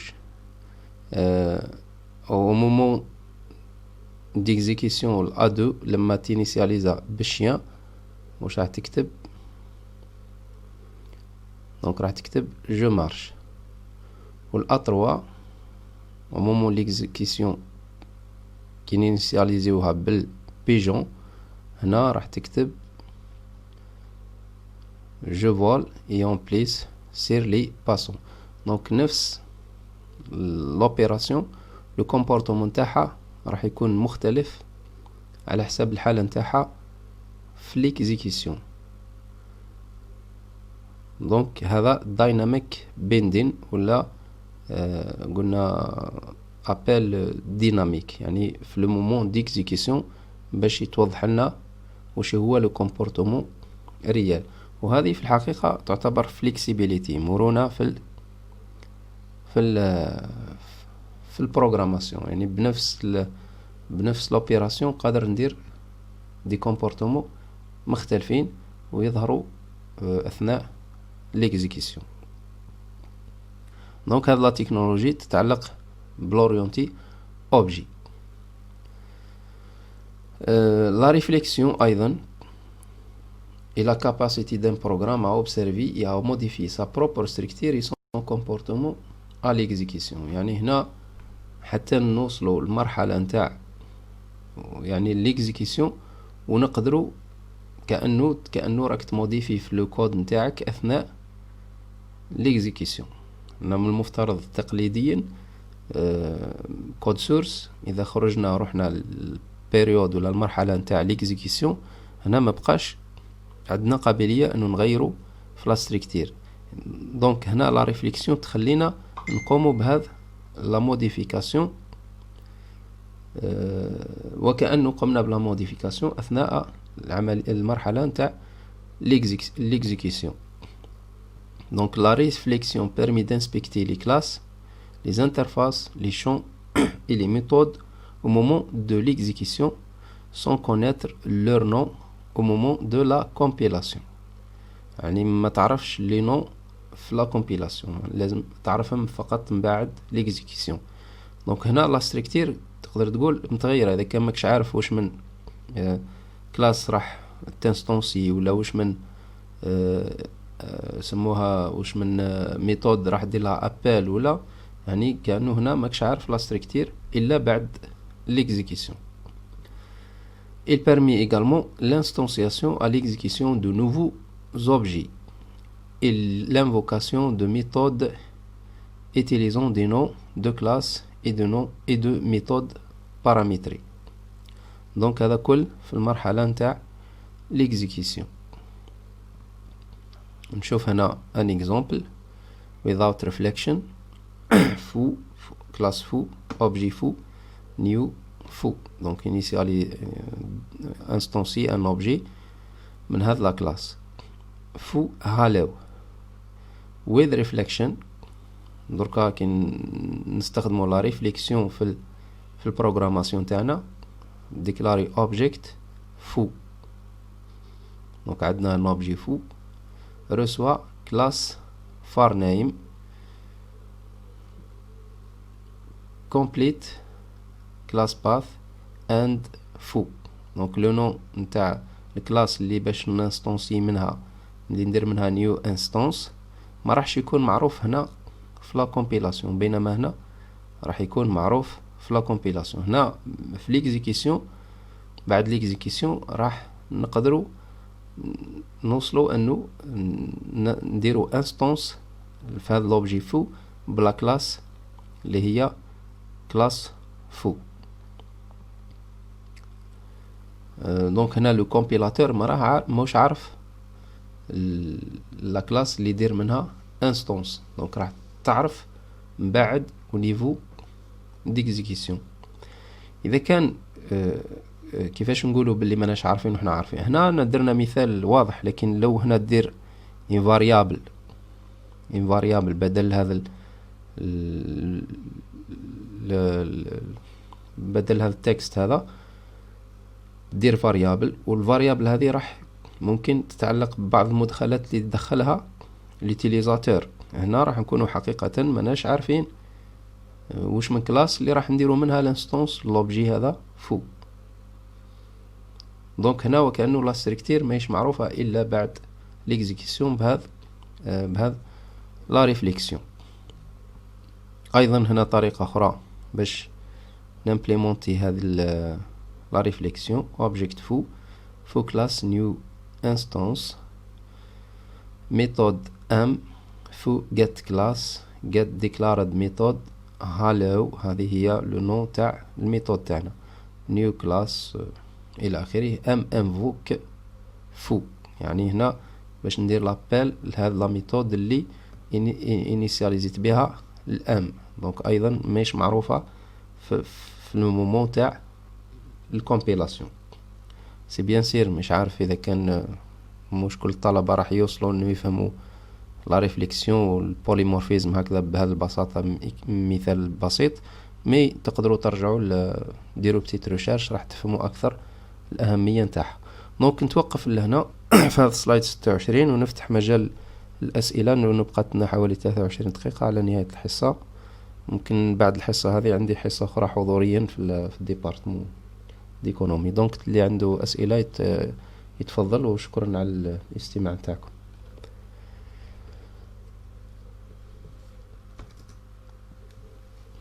السلام عليكم. وعليكم السلام ورحمه الله. استاذ السلايد نيميرو 14 طالبه قولي لي الاسم برك باش نعرف شكون اللي راهو بالمنور قريت. ايه تفضلي بالمنور. سلايد نيميرو 14 هذا بالنسبه المشاكل هذوك اللي لقيناهم وخدمنا عليهم تعديلات جديدة، اسكو من بعد نزيدو في لافاز في الدوكيومونطاسيون تاع الكونسيبسيون ولا تاع الكونستركسيون؟ بالنسبة للتعديلات اللي قمنا بهم، هي الإضافات هذوك اللي لقيناهم في الكونستركسيون، أيوة هي اسكو نزيدوهم في الكونسيبسيون ولا وين؟ سير احنا قبل ما نوصلوا للمرحلة تاع لا كونستركسيون راح يكون عندنا دوكيومونطاسيون تتعلق بلا كونسيبسيون، يعني الشيء اللي رانا تصورناه. دونك بعد ما نديروا التعديلات اكيد لازم نعاودنا نسيري هذه التعديلات الجديده في لا دوكيومونطاسيون تاعي تاع لا كونسيبسيون، يعني نادابتي ولا ندير ميزاجور، ندير تعديل باش ما يبقاش التصميم السابق فيه محتوى، والشيء اللي اكتشفته انا ولا زدته في لا كونسيبسيون ولا وقفت عليه في لا كونستركسيون يبقى غير موضح في الدوكيمون هكذا. دونك انت قبل المرحله هذه نتاع لا كونستركسيون راه ديجا راه عندك كونسيبسيون، يعني عندك كونسيبسيون ديتاي وتصورك لو لوجيسيال واش كاين فيه، ولكن كاين امور اللي راح نوقفوا عليها بعد ما ندخلوا لا كونستركسيون. هنا لازم نعدلوا لا كونسيبسيون تاعنا ولا دوكيومونطاسيون تاعنا، لازم نادابتيها للجديد هذا اللي وقفت عليه في لا كونستركسيون. شكرا.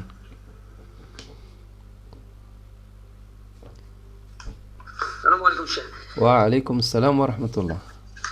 لاباس؟ لاباس، مرحبا. شكون طالب؟ شيخ طالب الاسم؟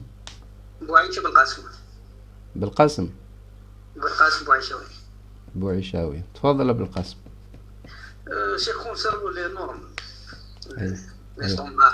ايوا اسكو كاين باغ اكزومبل دي ستوندار انترناسيونال، باغ اكزومبل لوجيسيال تاع جيستيون دي ستوك، باغ اكزومبل لي جي ار بي، شغل اسكو كاين دي نورم ستوندار ولا عم يابليكيو فيهم ولا يديروها انترن برك؟ شوف عندنا مثلا لو ام جي دير دي ستاندار سيرتو كونسيرن لا كونسيبسيون. لا كونسيبسيون لو ام جي مثلا هي اللي راهي توضع في المعايير نتاع يامال وجديد نتاع يامال، واشاك فوا تخرج فيرسيون جديده نتاع لا سبيسيفيكاسيون تاع يامال والاكستونسيبيليتي نتاعها.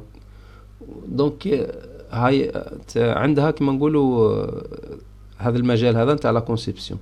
مي كيما الاي 3 والايزو بريسك راهم عند مقتحمين نقدر نقولوا المعياريه هذه لا ستاندارديزاسيون في مجالات عديده، حتى قلت لك خارج لي لوجيسيال يعني.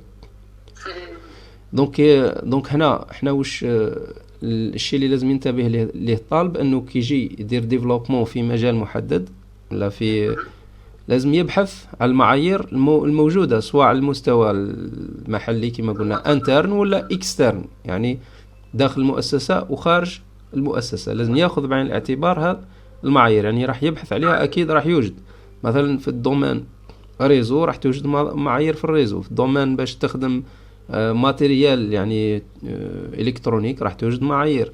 تلاحظ كلمه المعياريه هذه عندنا نسمعوها يوميا في حتى في الفلاحه يقول لك معايير.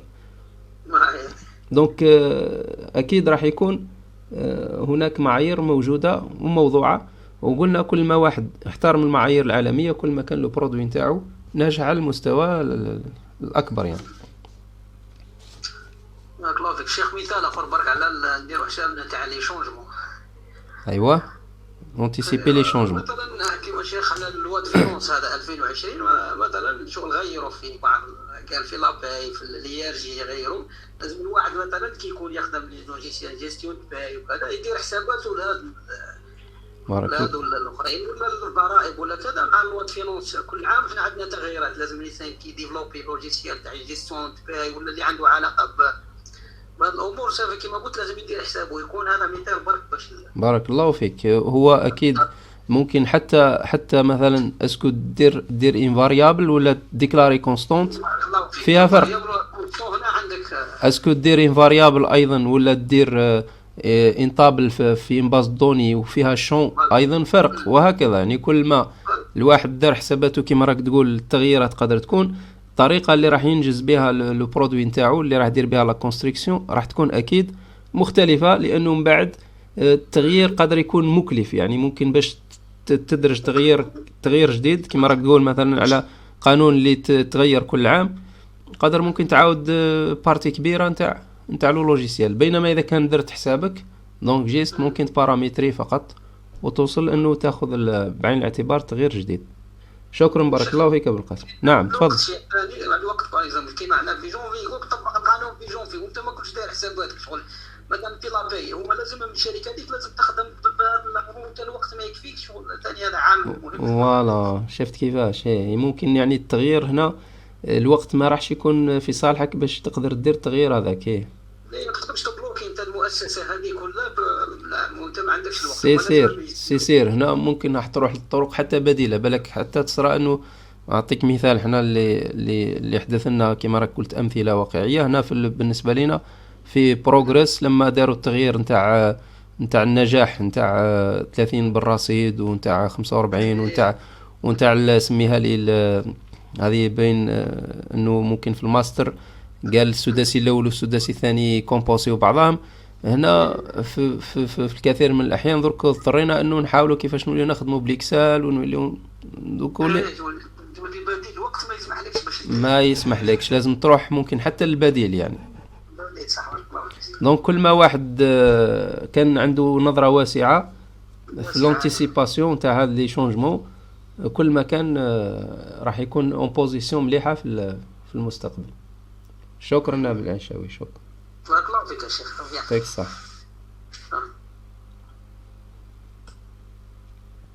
أسئلة أخرى؟ الشيخ أبو عائشة بالقاسم. مرحبا. شيخ كونترول المشروع تاع اللونغاج دو بروغراماسيون. نعم. شو اللونغاج دو بروغراماسيون الشيخ؟ أيوة. يكون عندهم هما ديجا لوجيسيال يخدم عندهم ديجا لوجيسيال وهما يطالبوا منك باش تخدم باللونغاج هذاك باش نقدروا هما يقدروا ينتيغريو هذوك اللوجيسيال مع بعضهم.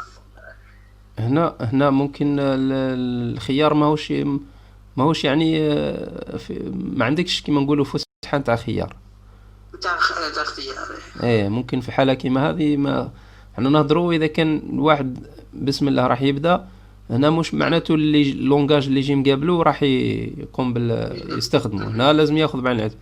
اما اذا كان هذه كونترانت في لي بوزوان تاع الكليون مش من سهل باش نقدروا يكون عندنا فيها خيار. شكرا، يعطيك الصحة.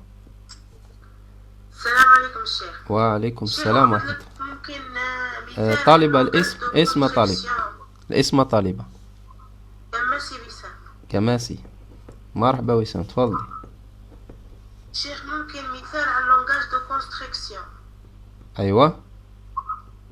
باش نفهم برك الفرق بينه وبين لونغاج دو بروغراماسيون. لا قلنا لونغاج دو كونستركسيون يشمل هذا لي تيب. هنا واش انا نقولوا احنا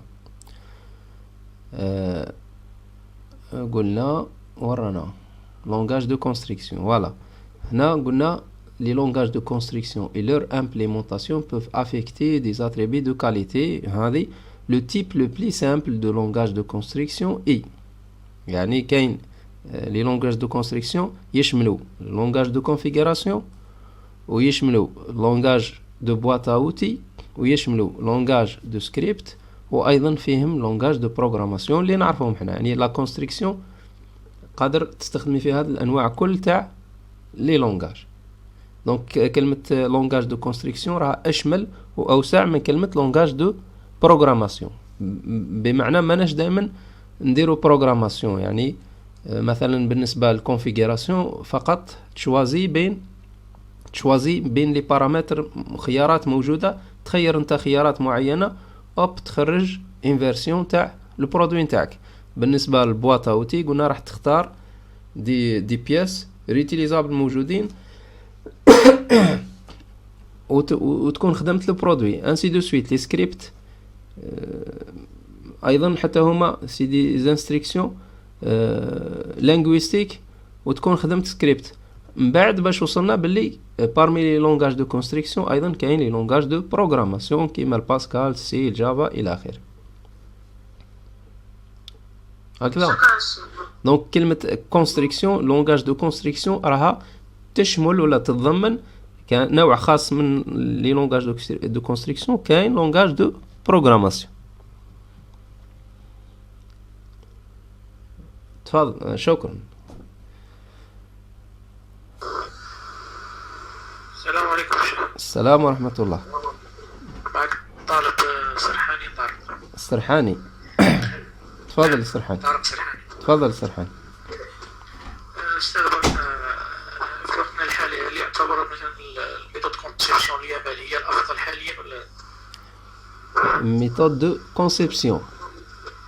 ميثود دو كونسيبسيون يابان. اسكو هي الأفضل حاليا ولا؟ مليح، سؤالك مهم جدا. احنا شفنا في الحصة السابقة باللي احنا قلنا الحصة الماضية باللي كاين بليزير نوتاسيون، كل نوتاسيون ممكن عندها هدف معين. درك ايامال اسكو دارت كل لي نوتاسيون اللي نقدروا نستغلوهم؟ لا. ابسط مثال كي نروحوا لي سيستم طون ريال نلقاو ايامال ما يقدرش، ماهوش ملائم لهذا النوع نتاع لي ديفلوبمون. ممكن نستخدمو 6 امال راح يكون اكثر تلائما. دونك باش نقولوا باللي ايامال هي مليحه في يعني بارابور كل شيء، لا مش بهذا لكن ايامال عندها قوه كبيره. يعني اذا كان في الدومين تاعها وفي الاستعمال تاعها هي رقم 1 عالميا. علاش؟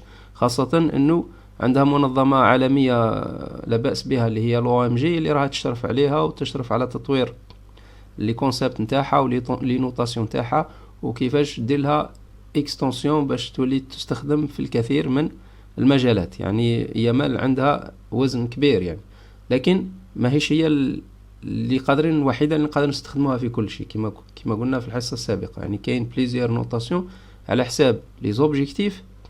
اسكو اذا كان يامال توفر لي واش راني حاب انا، دونك سي بون يامال راح تكون جيده وتكون كافيه وممكن تكون احسن من غيرها. لكن اذا كان ما هيش هي لو بون شوا، هنا في الحاله هذه لازم نروح نستخدم دوتر نوتاسيون. شكرا، بارك الله فيك. العفو، بارك الله فيك. السلام عليكم شيخ. السلام ورحمه الله. بوعيش بالقاسم هكتوش. مرحبا بوعيش. نديروك 3 زيتوال. راه نديروك 3 زيتوال. الشيخ كي عندنا كونفلي في لا فاز تاع لي تيب بوزوان هكذا. لا فاز دي تي دو بوزوان هاي. عندنا كونفلي بين دو ايتيليزاتور ولا دو. ايوا. بعد ما حليناش هذاك الكونفلي بقى مفتوح ورحنا لافاز كونستركسيون لقينا شغل كاين واحده من لي ميثود لي سامبل في البروغراماسيون كذا. اسكو خلونا هما نشوفوا اسكو نروحوا مع هذيك ولا نوفقوا ولا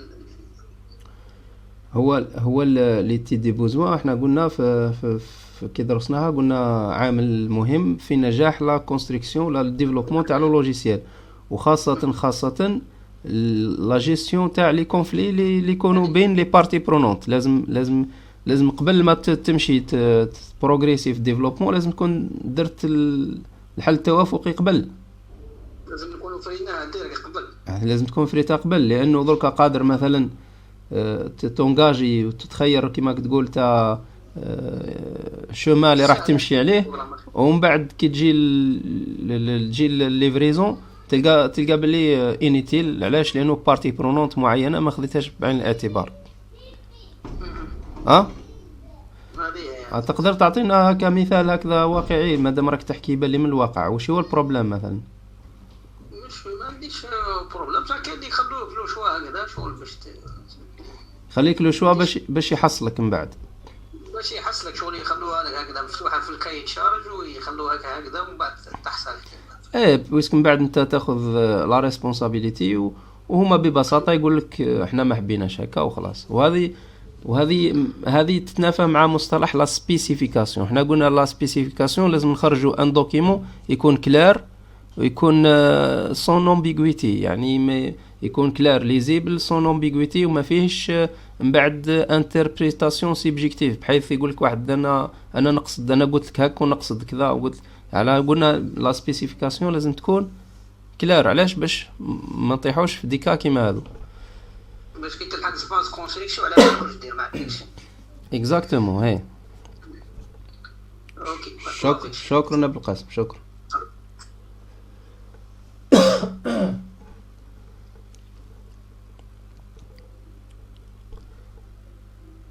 بالمنور.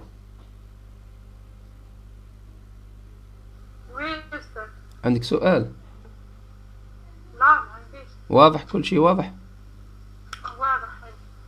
السلام عليكم. شكرا. مرحبا نسيم.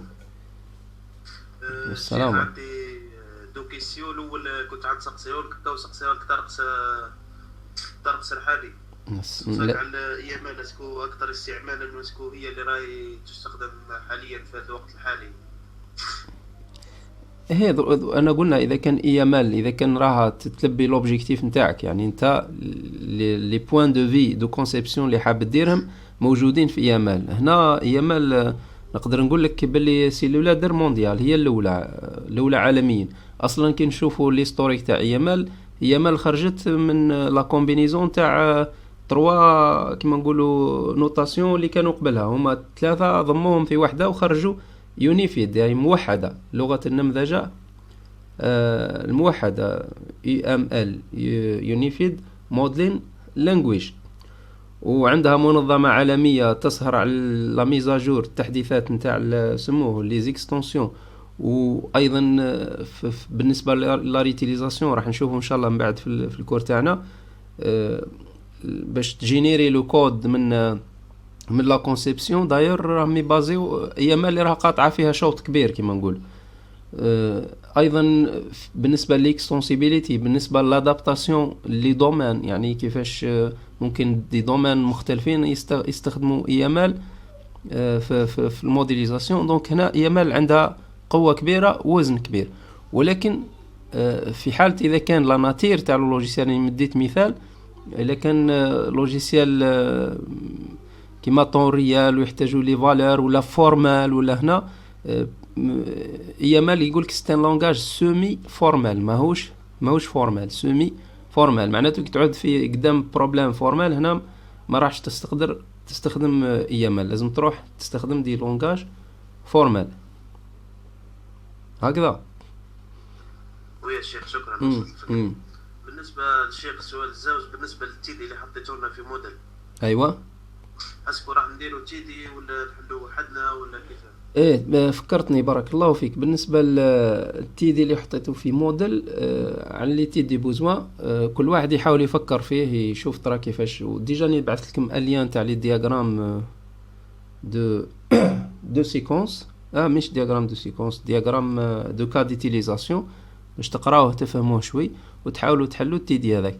ممكن يوم او يومين نبعث لكم سوليسيون، يعني كل واحد قبل ما يشوف سوليسيون ماذا به يحاول كيما نقولوا يحرك الافكار في راسه، باش كي يشوف سوليسيون راح يدي فكره احسن. يعني بالنسبه للشيخ كي تبعثنا لا سوليسيون نديرو حتى ربع ساعه، ولا اللي عنده كيسيو بالك ما فهمش حاجه ولا معليش مش مشكل. هي مش مشكل. خلاص هذا مكان برك انا ممكن نقترح عليكم انه ممكن نزيدوا حتى يوم اخر. يعني بالنسبه درك انا خلال الاسبوع هذا عندي شويه انشغالات اداريه هنا في القسم تاع العلوم التجاريه، ان شاء الله ممكن راح نتليبيرا مستقبلا شويه، يعني نقدروا نخرجوا من يوم الخميس فقط. يعني نقدروا نزيدوا. ولا عطيني ممكن الفراغات نتاعكم اللي ممكنه، نقدروا نزيدوا حصص يعني سولون لي بوزو. بقات بالنسبه لو تي بي نيميرو 1 نتعمدت انه ما نبعث لكمش درك بعد، قلت حتى تقراو لانه هو لو تي بي نيميرو 1 على الدياغرام دو كا ديتيليزاسيون، قلت حتى تقراو هذيك لاباج وتهزوا المفاهيم هذوك، ومن بعد نبعث لكم لو تي بي. دونك سي ان فيديو تشوفوه تنستاليو فيه ليكليبس بلا فيرسيون هذيك بعد محدده، لانه من بعد راح نزيدو نستخدمو نفس لا فيرسيون باش نديرو دوطر تيبي. ماذا بيكم تنستاليو نفس لا فيرسيون اللي موجوده في لو ليان باش ما تلقاوش دي بروبليم بعد تاع كومباتيبيليتي مع لي فيرسيون. وتخدموا ان دياغرام دو كا ديتيليزاسيون، يعني نشوفوا كيفاش لي زونفيرونمون هادو دو ديفلوبمون نستغلوهم في المرحله الاولى نتاع ليتيد دي بوزوان. شيخ نعم شيخ كونسيرن موديل كارني بوعايشه ما عندناش لي كونت بوعايشه بوعايشه وي شيخ ما إيه. خدمناش الكونت هذاك الموديل. لازم تروحوا المديريه نو. الشيخ عندك بعيد شويه وما ابعث واحد من زملائك الطلبه. ولا تبعث النسيم هذاك الاخر يعاود يحطنا في شوف عندي انا بالنسبه لي موديل لازم نحط فيه، فهمتني؟ وشكون راك تبعث النسيم يحطنا في الفيسبوك ولا لا راني نبعث له، بصح ما نقدرش نبعث له كل شيء، فهمتني؟ ما نقدرش نبعث له كل شيء. درك نوريك اذا كان مشانا موديل، درك نوريك واش كاين في موديل. يعني لازم عليك تجيب سموه، لازم تجيب شوف كاين على حسب ما يقولوا كاين الفيسبوك الرسمي تاع الجامعه. نورمالمون تبعث لهم ميساج يكريو لك الكونت تاعك ويحلوا لك الاشكال. ما بارك الله فيك، انا قلت انا على حسب ما يقولوا، ولكن عم يقولوا ايضا الطلبه اللي عندهم لي بروبليم يتصلوا بالمديريه. راه كاين ناس قاعده للشيء هذا، قاعده للموديل هذا باش تستقبل الطلبه وباش تحل المشاكل تاعهم. دونك تقدر توصي واحد من زملائك الطلبه اللي راهو هنا يروح يدي المعلومات نتاعك، يكري الكونت ويبعثه لك وتدير تلتحق بموديل عادي. انا شغل لي موديل كامل حاطين في الكاست هذوك الاخرين، شغل الموديل الاخرين كامل. تهضر لي على انه تدخل بضيف هكذا كوم كاست تحطوا كم يقدر اي واحد فهمتني. معليش نحاول ولكن ماني نشوف فيها هنا عمليه. دونك تا ماذا بيك تحاول كيف تحل الاشكال تاعك. انا شيء نحاول نشوف مع الجماعه يديروا لي كونت بس نحاول. ايوه ان شاء الله بارك الله فيك. لانه ممكن ما عنديش وقت برك، سينو كان عندي وقت درك نحط لكم كالكو زيكزارسيس في موديل بعد نقدروا نديروا حتى تقييم عن بعد، وممكن حتى انتم تستهيئوا ممكن حتى الامتحان النهائي كيفاش راح يكون، فهمتني كيفاش؟ يعني ماذا بينا نستغلوا الامكانيات هذه الموجوده في موديل، قضيه وقت فقط، وبالتالي انت لازمك تجيب الكونت تاعك ان شاء الله شيخ. ان شاء الله. شكرا. سؤال اخر يا جماعه، سينو راح عندي درك حصه على 11 لازم نستعد. طارق كاش ماك حاب تقول؟ وراه بالكرم مش حاضر اليوم. بالكرم الشيخ الكونيكسيون راه يدخل ويخرج. ايوا راه قاعد يدخل ويخرج. بعد لي فيسبوك قال لي تدخل الكونيكسيون عنده حتى